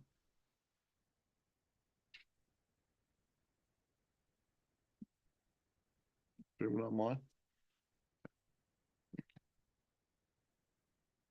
Dan Hurst, 330 Southeast 19th Avenue. There are some things in this contract that do not make sense to the taxpayers. Why are the taxpayers being asked to stomach the new city manager making a starting salary higher than the $227,000 base salary that David Santucci was making, even though Santucci had 5 years of experience being a city manager? Also, I thought every city employee gets 8% of their base salary, but I guess I learned something new tonight, that a bunch of them get 13. So I'm going to take out that paragraph because it's not as outlandish as I once thought. Now, when it comes to experience of being a city manager, one of my competitors for mayor said it best. So I'm going to quote Chaz. First, we hired Dave from procurement with no experience being a city manager, and then we doubled down in hiring Rod from public safety, end quote. Now, I agree public safety is an important ingredient in an experienced city manager, but there is so much more to the job. Why doesn't the city do the intelligent thing and base the city manager's pay and incentives on how he performs on the following issues that he has already been in charge of for the last 3 months? Such items as the 8th Avenue Drainage Project, the International Fishing Pier Reopening Project, ideas to assist the ailing businesses along the S-curve, disclosing why the new tenant at the Deerfield Beach Cafe restaurant hasn't paid the city any rent yet, disclosing the operating agreement with the Museum of Discovery and Science for the Sawgrass to Seagrass Museum, a resolution to the parking situation at the Cove Shopping Center now that the 10-year agreement originally signed with Michael O'Leary has ended, the inability of the city to attract any new development to the Dixie Highway corridor, figuring out why Oceanside Beach chair vendors does not pay the city any additional rent after taking control of the beach space in front of the Embassy Suites, and adding insult to injury, the recent revelation that the embassy was also paying Oceanside to provide beach chairs for their hotel guests. Why don't we wait this time and not pay the new guy as if he was already the Tom Brady of city managers? Thank you. Anyone else from the public?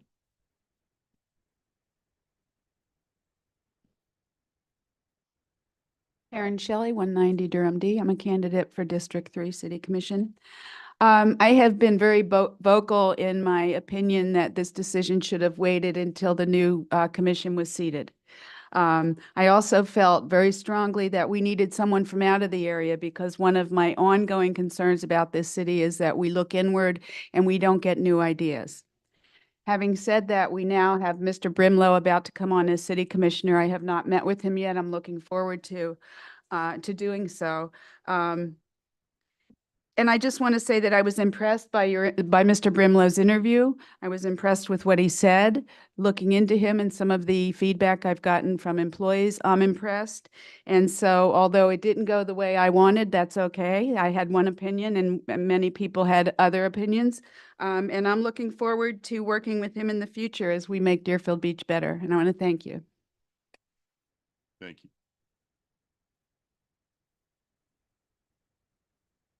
Daniel Shinetsky, 34 Keswick B, Deerfield Beach, Florida, 33442, District 3. I'm in support of this resolution. As Commissioner Parnas brought up, it was a tough vetting process. Started out with 90 resumes brought to an HR company. It got whittled down to the top 8, and then it got whittled down to the top 6, and finally to the top 4. 2 of them were inside applicants and 2 of them were outside applicants. I was at the commission meeting where they vetted the 4 candidates, and it was a marathon. It really was. It was a marathon. They were exposed to a lot of questions. They really had to be fast on their feet. And I feel we got the most qualified with Rodney. Now, remember, city manager, that's a tough job of Deerfield Beach. You're micromanaged by the public. You're critiqued by the public. You're open to barbs and insults by the public. You have to show a lot of resiliency to be city manager. So I say, give this guy a chance. I think he needs the incentives. He needs the benefits. He needs the tools. He needs the resources to perform the best job he can, because we want a city manager that's a long-term commitment to Deerfield Beach.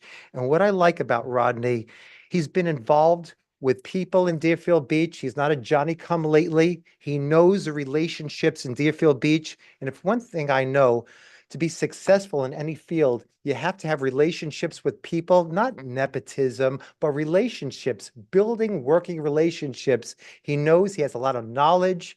And I think that the people of Deerfield Beach could benefit from that. So I'm fully in support of Rodney. I mean, he's going to be running. That decision's already been made. It's All more right. about the contract. Okay, sir. Yeah. So I want to say, give him the best resources he can. Make sure he's satisfied so he could do the best job for Deerfield Beach. Thank you. Anyone online? Okay, I'm gonna close it to the public. Commission? Commissioner Hudak? Thank you, Mr. Mayor. I looked at the information originally provided by the city attorney with regards to the cities and the salaries of their city managers.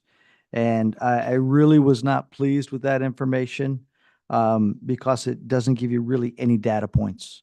You have no idea how long these individuals have been in office or in their current positions. You have no idea how long they've been with their respective cities or even at previous cities. So I really couldn't use this information in order to, in my mind, decide what I thought was fair compensation for this position based on Mr. Brimlow's experience as a city manager. Mr. Brimlow, before he was the interim city manager, was at 188,000 and change. And then when he got the interim city manager position, he went up to 120 or 220,000, 849. Mr. Santucci was at 227,910. And again, he had years of experience. So in looking at more data points, the city attorney was able to provide me.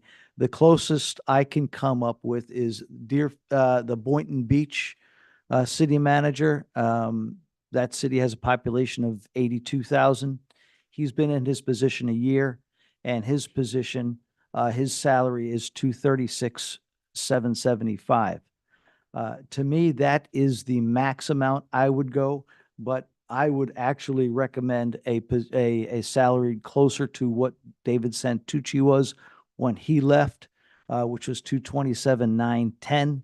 And so I'm originally going to propose a salary of 230,000.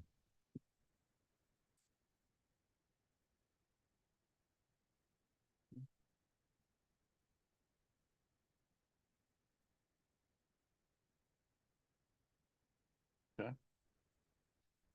Any other commission comments? You want a motion? No, you could do a motion, but I want to make sure everybody's commented first. I'll share my feelings since everybody's gone quiet. Looking at the salaries and they come across, and I appreciate Commissioner Hudak for kind of going into a little more detail than kind of the overall assessment that we have.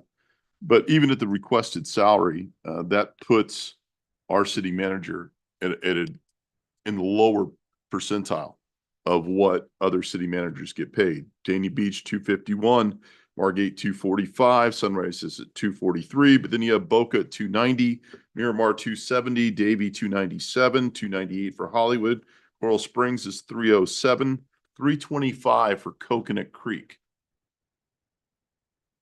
356 for Pompano Beach, 362 for Pembroke Pines.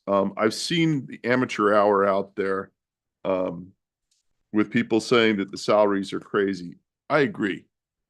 I'm always baffled by public sector salaries compared to private sectors. It's been up here a long time.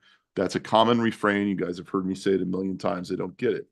But this is what we're competing with. And this is what you go out there to be competitive. We've gone the cheap route before. We've taken the cheap route. And I remember the last time we had a search for city manager, we had a really good candidate that came forward. They wanted $300,000 right off the bat to start. And that was however many years ago that was. It was a request and the person bailed out. This is what the going rates are. If we keep someone down and put them below at the end, let's say there is a change. And I would say it would be really stupid for newly elected people who can't even figure out how to fill out a form when doing their election paperwork, that thinks they're going to come up here in the first month or two and make an assessment on a city manager when they've shown that they have zero competency in actually doing the job first before making an evaluation is silly and nonsensical. Mr. Hers says doesn't make sense to the taxpayer. Mr. Hers likes to talk as if he represents all the taxpayers. He auditioned for that role previously for just 25% of the city, and they said, no, thank you.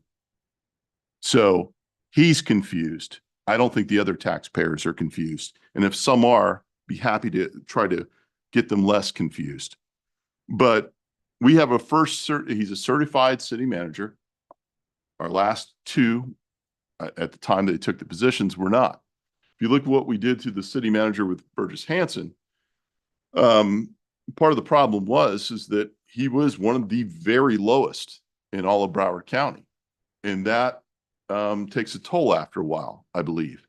I would bet that if we started them out low and moved them up higher, Mr. Hers and others would be online saying, you just gave a 20% bump to get him up to the point of where he's asking for right now, because that's just more fodder to make more lies up online and try to paint a picture that's not exactly accurate.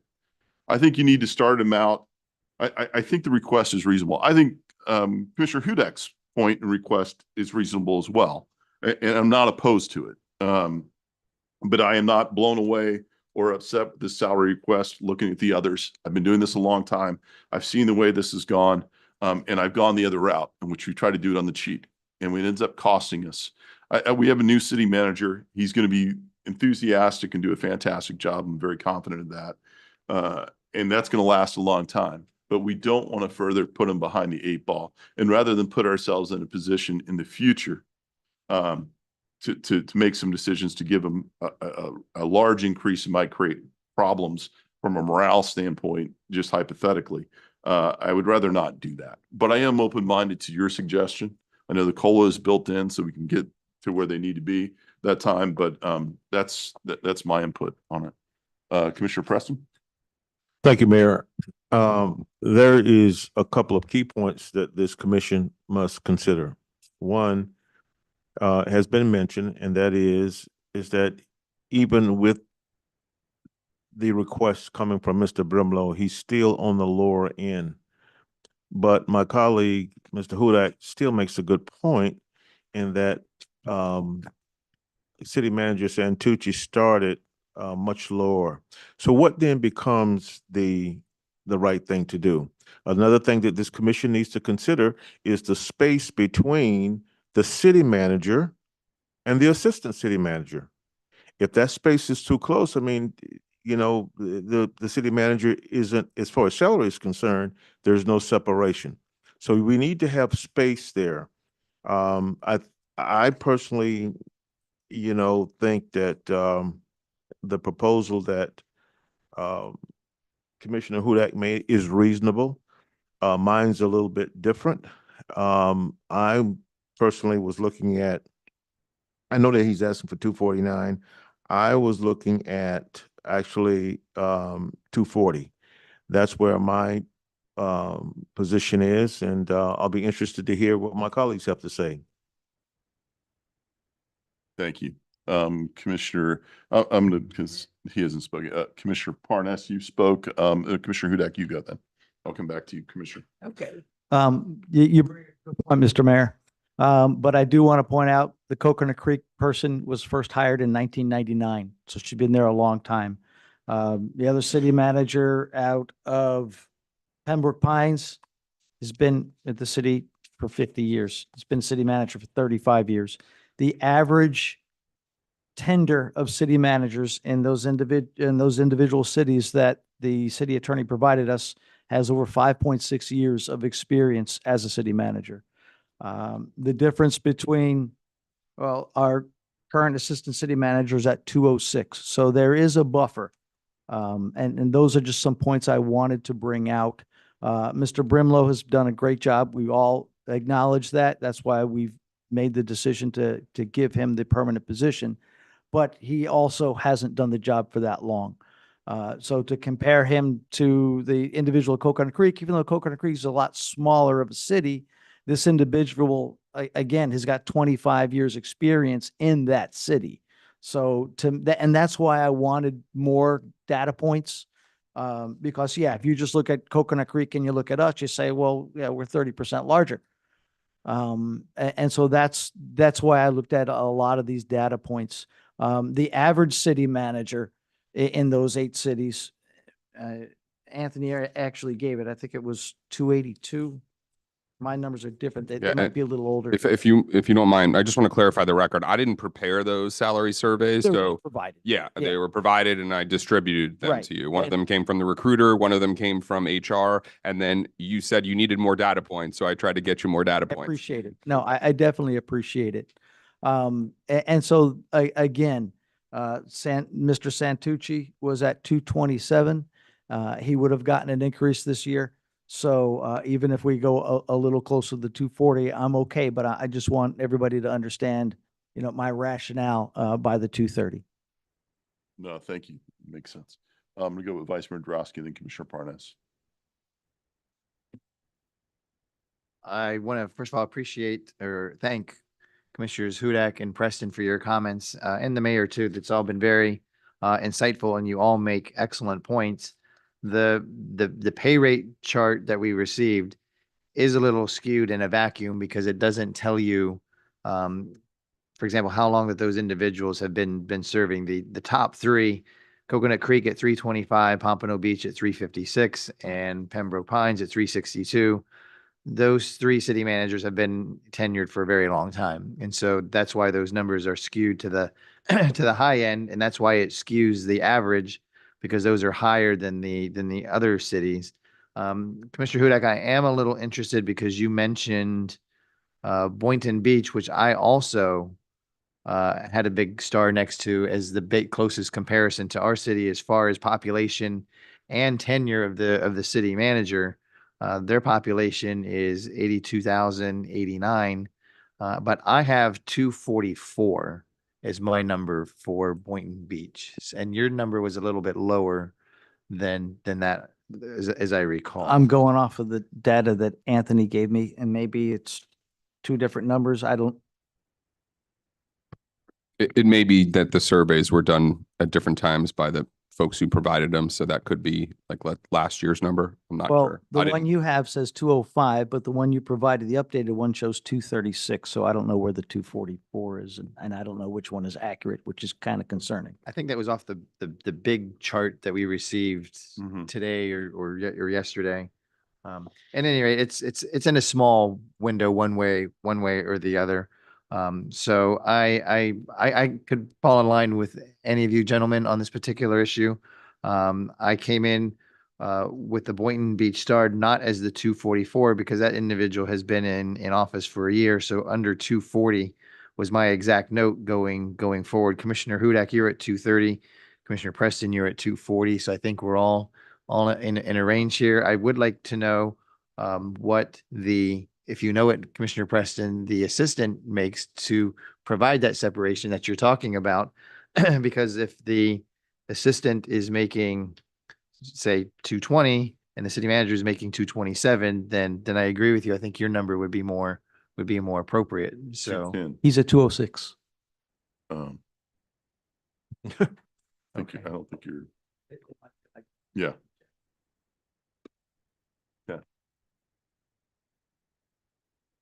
So I can fall in line either way. All the other data points in the contract, listen, we all had the opportunity.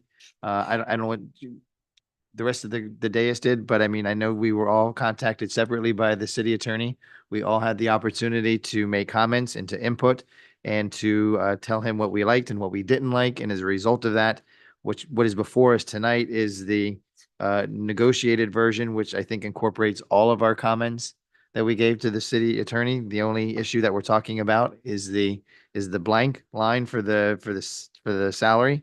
All the other points, there is nothing out of ordinary that any other city manager in the city is making. And in fact, some of these are actually, I think, more beneficial to the city than other cities. So it's just the underscore. And so I could, like I said, Commissioner Hudak or Preston, I could be on board with either of your proposals. I mean, we could split the difference and do 235. So, Commissioner Parnas. I'm a little disappointed. We are in competition and we want to keep the best. And you're nickeling and diming, oh, we could save $10,000. You want to keep a good manager? Pay him. We're not talking about an extra $1 million a year. When you pay them what they're worth, they produce. They don't produce, you make changes. You want to cut his legs off before he starts. Other cities pay a lot more. We're not asking for $1 million more. We're asking for from 40 to 49 is $9,000. $9,000. That would be a lot to me since I'm retiring. But to a man raising a family, I don't want to see somebody offer him 20,000 more than we are and we lose him. Second best is no good. And we're in competition to keep the best. Think about that. We are in competition and you're quibbling over a few $1,000s. And I don't think it's right. I think if we're going forward, we elected the best man, we chose him, give him what he needs.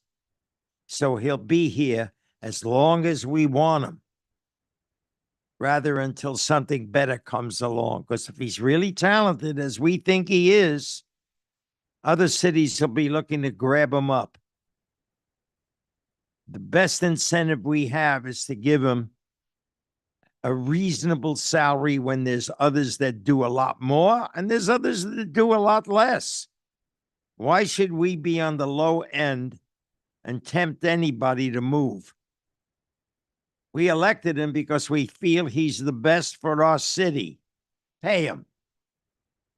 I suggest what was proposed by the attorney, we accept. You want a nickel and dime 5,000 off? Fine, but that's it. Let's not cheapen this. Thank you. Commissioner Hudak and Commissioner Preston, I think we can wrap it up. I'm going to make a proposal of a salary of 235,000 and also approving the contract that the city attorney has put up.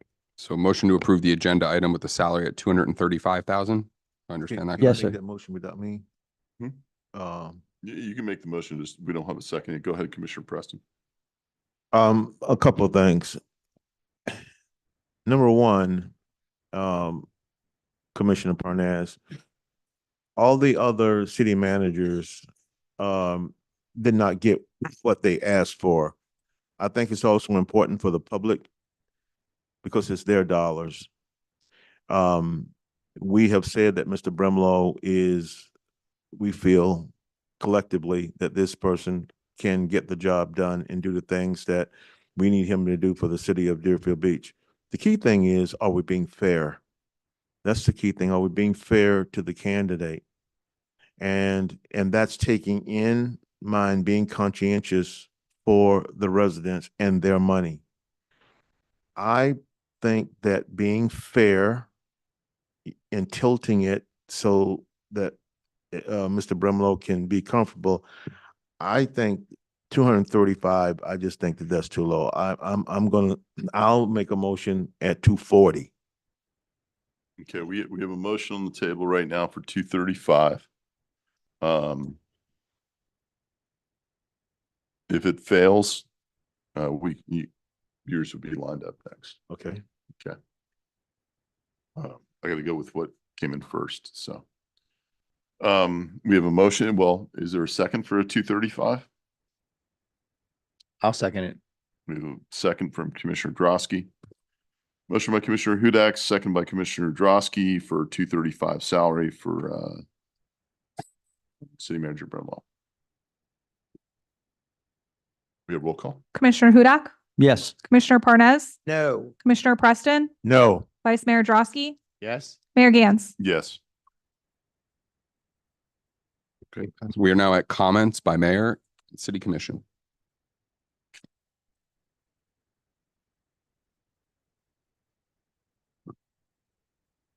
District 1. Let me be the first to say congratulations to Mr. Bremlow. I know you're going to do a great job and look forward to working with you for the next 2 years. Pioneer Days, got it coming up on the 15th and the 16th. So I hope everybody is all excited about it as much as I am. Earlier this week, Commissioner Preston and I were blessed to be able to attend the 7th grade tour for Government Week. So we had the future of Deerfield Beach here. And it was an absolutely tremendous event. From Deerfield Beach Middle School, we had the 7th grade here, and they were fantastic. I was so excited about seeing how bright the future is. You stole my point here. Oh, sorry. Go ahead. So from a governmental side, the future is bright. And then seeing the Sea Lab project from an environmental side, the future is bright. So I'm just really, really excited for the future of Deerfield Beach. And that's all I have to say. Thank you. District 2. Thank you, Mayor. I want to further comment on what my colleague just talked about that middle school tour. It was a lot more than what he said. He's being very, modest here. I'd like to thank Commissioner Hudak. I'd like to thank the city manager. And I would want all of you to imagine a middle school class out there sitting exactly where you're sitting. It was so inspirational and so motivational. We saw these kids right in front of our eyes grow. We talk about creating an interest in these young people, about getting involved and taking responsibility in your community, and that's exactly what we saw. And let me just tell you what happened. Every one of those kids that was a part of that tour got a chance to sit up here where everybody is sitting and to feel that they had a chance to make motions and kind of vote on it, getting out of school earlier, that sort of thing. It was pretty neat. It's always a good thing when we can touch the mind of a child, always a good thing to get them involved because they are our and your future. If we don't prepare them, if we just sit back and criticize, that's something that's on us. What are we doing to prepare them for that next level? Those kids were so motivated, and it was just something to see. The energy level was there. It was quite astonishing. And I appreciate what you're doing because you're making a difference in your community. That's what you're doing. And that's what it's all about. I would like to remind everyone on the 22nd of this month at the DoubleTree, starting at 5:30 to 9 o'clock, is the Black Heritage Banquet. Please attend. You can call Parks and Recs, to get all of the information, get your tickets and that sort of thing. It's going to be a grand time. I'm excited about it. Also, I went over to the Tigner Center. There is a lot of events going on over there. And as the mayor had said, this is our centerpiece in our city. And it's turning out to be actually more than what I thought it would be. It is special. This commission did something that was very good in working with all of those entities to make sure we got exactly what we wanted. So I'm very happy. Please attend the Black Heritage Banquet on the 22nd, 5:30 to 9 p.m. And that's it for me, Mayor. Thank you. Thank you. District 3. The biggest thing we have going right now, biggest fight, is against Mount Trashmore. By the end of the month, the county commission is going to vote, finally. We were able to put them off twice. Those of you who are free during the day, the city has a bus. Will take you to the hearing. Most of us can no longer speak there because it's within 30 days. They have a rule. If the subject is A and you spoke on it, you cannot speak again for more than till 30 days are up. We need your voice heard. I have talked to people who know about groundwater and garbage and the weight. putting Mount Trashmore up 10 more stories can very easily affect our groundwater because the compression is greater. And they admitted that not everything is covered. There is some leakage, and that's going into our drinking water. So this is a fight, not over money, but saving our children from contaminated water in the future. That's one. Two, they lied. They lied through their teeth when they said, if you don't do this, we're going to have to truck your garbage. Well, I got news for you. 28 out of the 31 cities already have their garbage trucked. There are only 3 cities that dump garbage in that dump. Parkland comes with 2 black bags once a year. That's how big they are. Weston, which is a mostly private home community, and then Pompano, which is fairly large. These are the only cities that dump garbage in our dump. The rest is trucks, so they lie. Why do the commission want to do business with people that lie, that endanger our children and drinking water? Why? They need to hear. They need to hear from the public, so there's standing room only, telling them to put the children and the safety of human life above money. Mr. Furr, Mayor Furr, who's the mayor of the county commission, is the vice chair of the Waste Administration. I asked him on the phone what they've done for the 7 months they've been working. Did they find a site to have a plant? Did they buy any property? Did they use eminent domain? Have they submitted a site plan to the county? The answer to all of those questions was no. He tried to convince me over the phone that adding to the dump was good, and it's not. Try to sell your house when you look out, there's 20 stories of garbage you're looking at. It's going to hurt the real estate value in Coconut Creek, Deerfield Beach, parts of Pompano, Coral Springs, Parkland. They don't care. They'll only care if we show up in force. You can sign up. If you're free during the day, the bus will take you there. The bus will take you back to West Side Park. That's where you can park and get on the bus. We need you. I've had people say, well, isn't it the city's job? It's everybody's job. We all live here.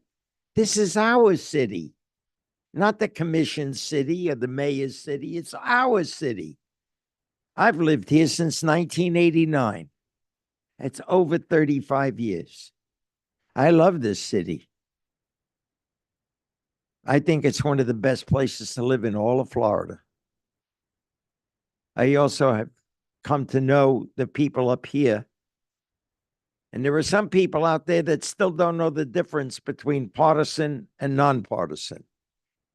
In the 8 years I have served, I have never heard the words Democrat, Republican, Independent, or anything else.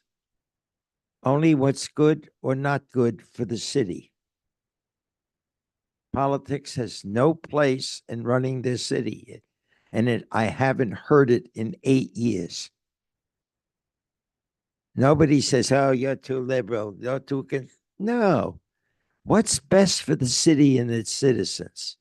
That's all that counts. That's why it's called a nonpartisan race. No candidate can put their political affiliation on any literature, sign, broadcast, or anything else. It would be an election violation. We're only interested in people who love the city and want to do it good. Not rip it apart, not politicize everything. So I ask you, Join us in this fight. It's your health too. It's your property values at stake. Your children and your grandchildren's drinking water's at stake. It's worth fighting for. So I ask you, make a little sign. Don't expand the dump. And hold it up at the meeting. They don't appreciate yelling out or applause or anything else. We've gotten a lot of good press for this, and it needs to continue the pressure. So I'm asking you to participate in saving Deerfield Beach from another 10 stories of garbage. That's all I have. Thank you. District 4. Thank you, Mayor. Commissioner Parnas must have been reading my notes because that's the only subject I want to talk about tonight as well, is waste management. I want to thank Commissioner Parnas and Commissioner Hudak for going down last week to the county commission meeting and speaking. I know the mayor was out of town and unable to attend, but this is a fight that has been uphill, no pun intended. But it is one that I think we can win if we continue to battle hard. The way that I have it is I think there are a couple commissioners still in play that are undecided that need to deserve to hear from us. I mean, let's step back for a second. The dump is voted on by the county. It's not a city. I received emails before the meeting saying for me to vote no, but the city of Deerfield Beach, this commission does not have a vote. It's the county commission that has the vote, and the county commission is composed of 9 commissioners. So hopefully you can attend the meeting with us because Commissioner Parnas is correct. It does make a difference. If you're unable to attend for any reason, anybody can send an email and anybody can make a phone call. So I highly encourage you to reach out to all 9 county commissioners. It's in my Friday weekly newsletter, the contact information for all 9, and to send them an email that you are in opposition to this expansion. In particular, I would send emails to Commissioners Udine, Davis, and Rich on the Broward County Commission, because I think those are the ones that are still listening and potentially amenable to our side. I think there's 3 that are against this project. I think there are 3 that are for the expansion. And I think there are 3 in play.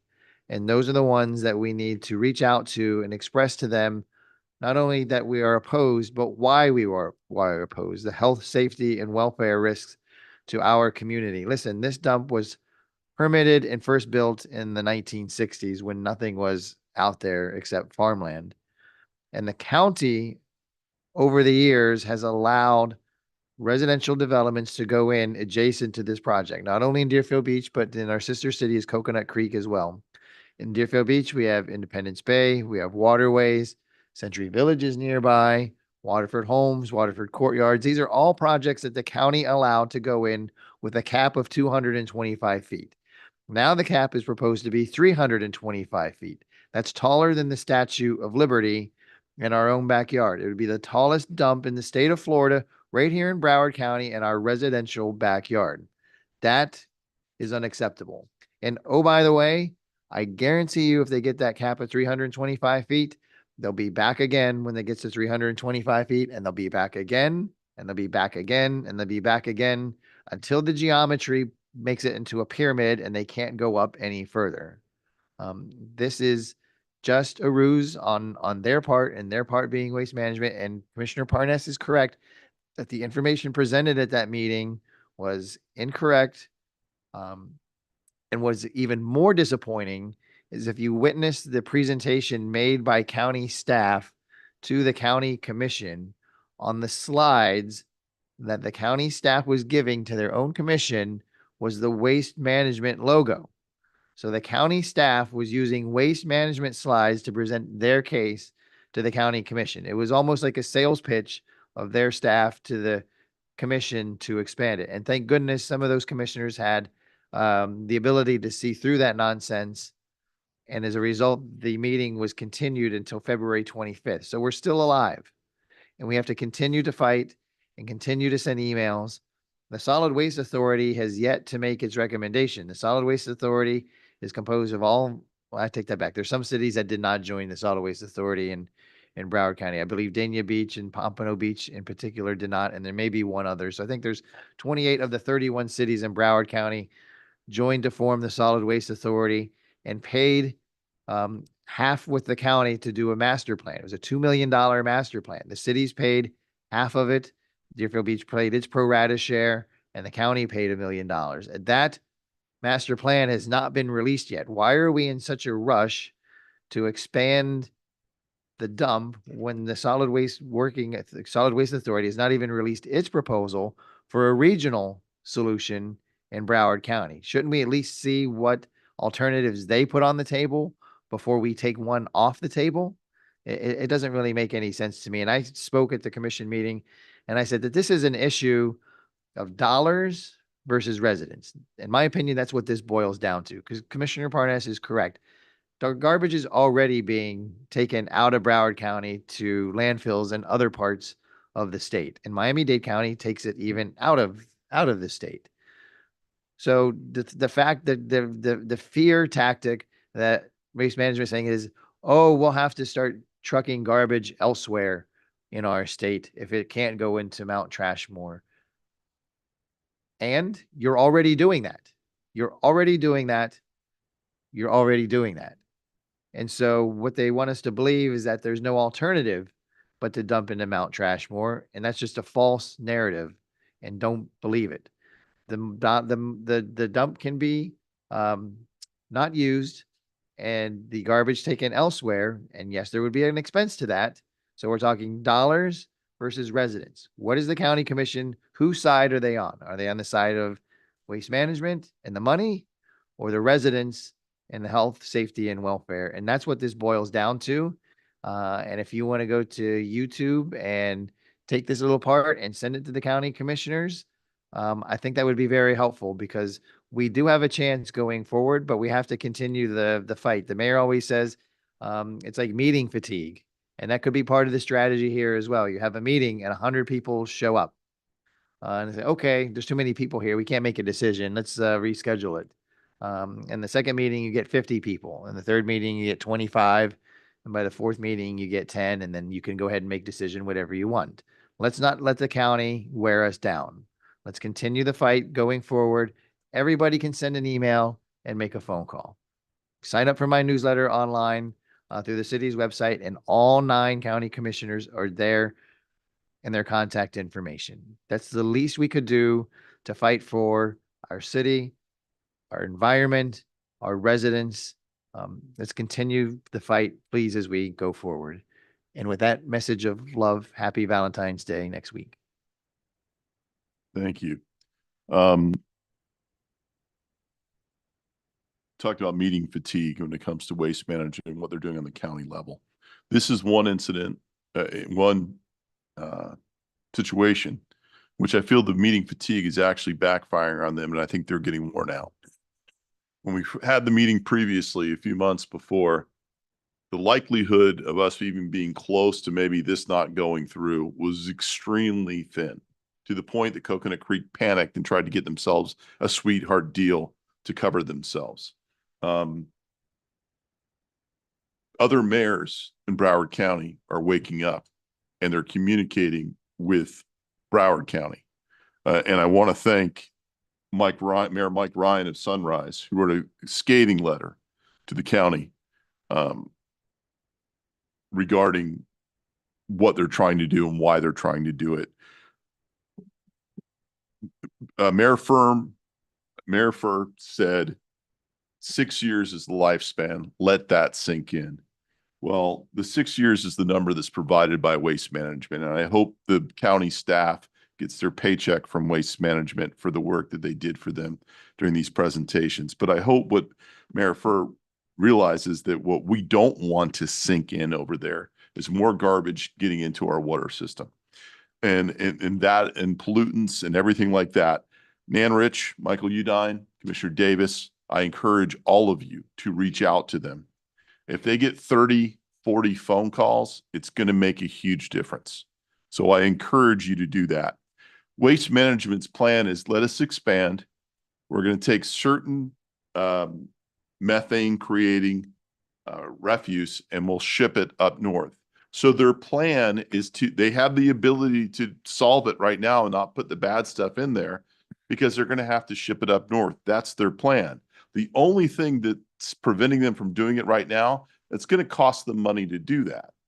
To do the right thing, it's going to cost them money. They're not going to, in my opinion, lose money because they're making billions of dollars every year. And it's a difference between losing money and leaving some money on the table. And that's what they would be doing here. So since they have the ability now and their solution over there is to take it up north, they wanted to have the trade-off to get their money end of it covered by this expansion. That's what it is. They're going to do exactly the same thing if they say no, or if we say yes, they're going to do exactly the same thing, which is take a certain amount of that garbage and take it north. They're doing that either way. The only difference here is the expansion gives them money to cover themselves and continue to make profits hand over fist. We can't let that continue to happen. Fortunately, with me being out of town, that means I get to speak the next time around. Yes. And I look forward to being able to do that. For those of you who were there, I appreciate it. Our city manager and everyone who participated and came out for that. It's not a shock that Waste Management lied. I clutched my pearls when you said that. I was so shocked. But please, this is one situation which the residents can make a huge difference. Your voice does matter, but we do need you in the seats there. This is not going to be a wasted meeting, even if you can't speak. The pressure that is there when they have to face a room full of people who don't want this to happen. We don't want you to shout out. We don't want you to yell and scream, no applauding, anything like that. But just to be there and that presence and that energy is going to make a huge difference on those that are closer to seeing it our way than they were before, and hopefully swinging the vote to us. So I please encourage you to come out to do that. It's extremely important. I want to thank city staff. Through very harsh conditions and what other cities did not prevail, we came through with MLK celebration, and I want to thank you for that excellent job. And by the way, Greg, I'm glad to see you here. According to Mr. Hers, you are no longer in charge of Parks and Rec. Once again, more false information being peddled out there by somebody who has no idea what they're talking about. So I'm glad to see you here, but excellent job by your staff. Thank you, sir. And you can tell all these other cities are really upset with their city for not putting it on. And what's a little bit of rain when we're having a good time and we're celebrating something that's extremely important. So thank you for doing that, city manager. I know that was your call. Thank you very much for that. Commissioner Hudak, we've talked about the S-curve and the impact in the businesses of the construction that we're doing with the pier. And certainly I'm not negating that. I understand that. But here's another factor that I'm getting complaints from that is affecting those businesses on the S-curve. The landlord of where Amontes is, that owns that parcel there, has now put metered parking in the front, right off the S-curve as you pulled in. It's $5 an hour with a minimum of 2 hours. So if you're that ice cream shop, someone's going to drop in really quick and buy an ice cream. They've got to pay $10 to park in the front. That's a new thing. That's a business killer. That's something we don't have control of. It's greed from someone who wants to just do what they want to do. That's hurting all of those businesses over there, and it's a shame. That's some of the reality of what we deal with. So I don't want us to forget that. I want us to look at things like that and understand that it's not just the pier closing. There are other factors that have happened that have caused this distress over there. And it's a shame that that's occurring. I believe that's all I have, so I'm going to cut it short at that. Motion to adjourn. That was like the worst barbershop quartet ever, but I'll take motion. I'll take that as a second. All right.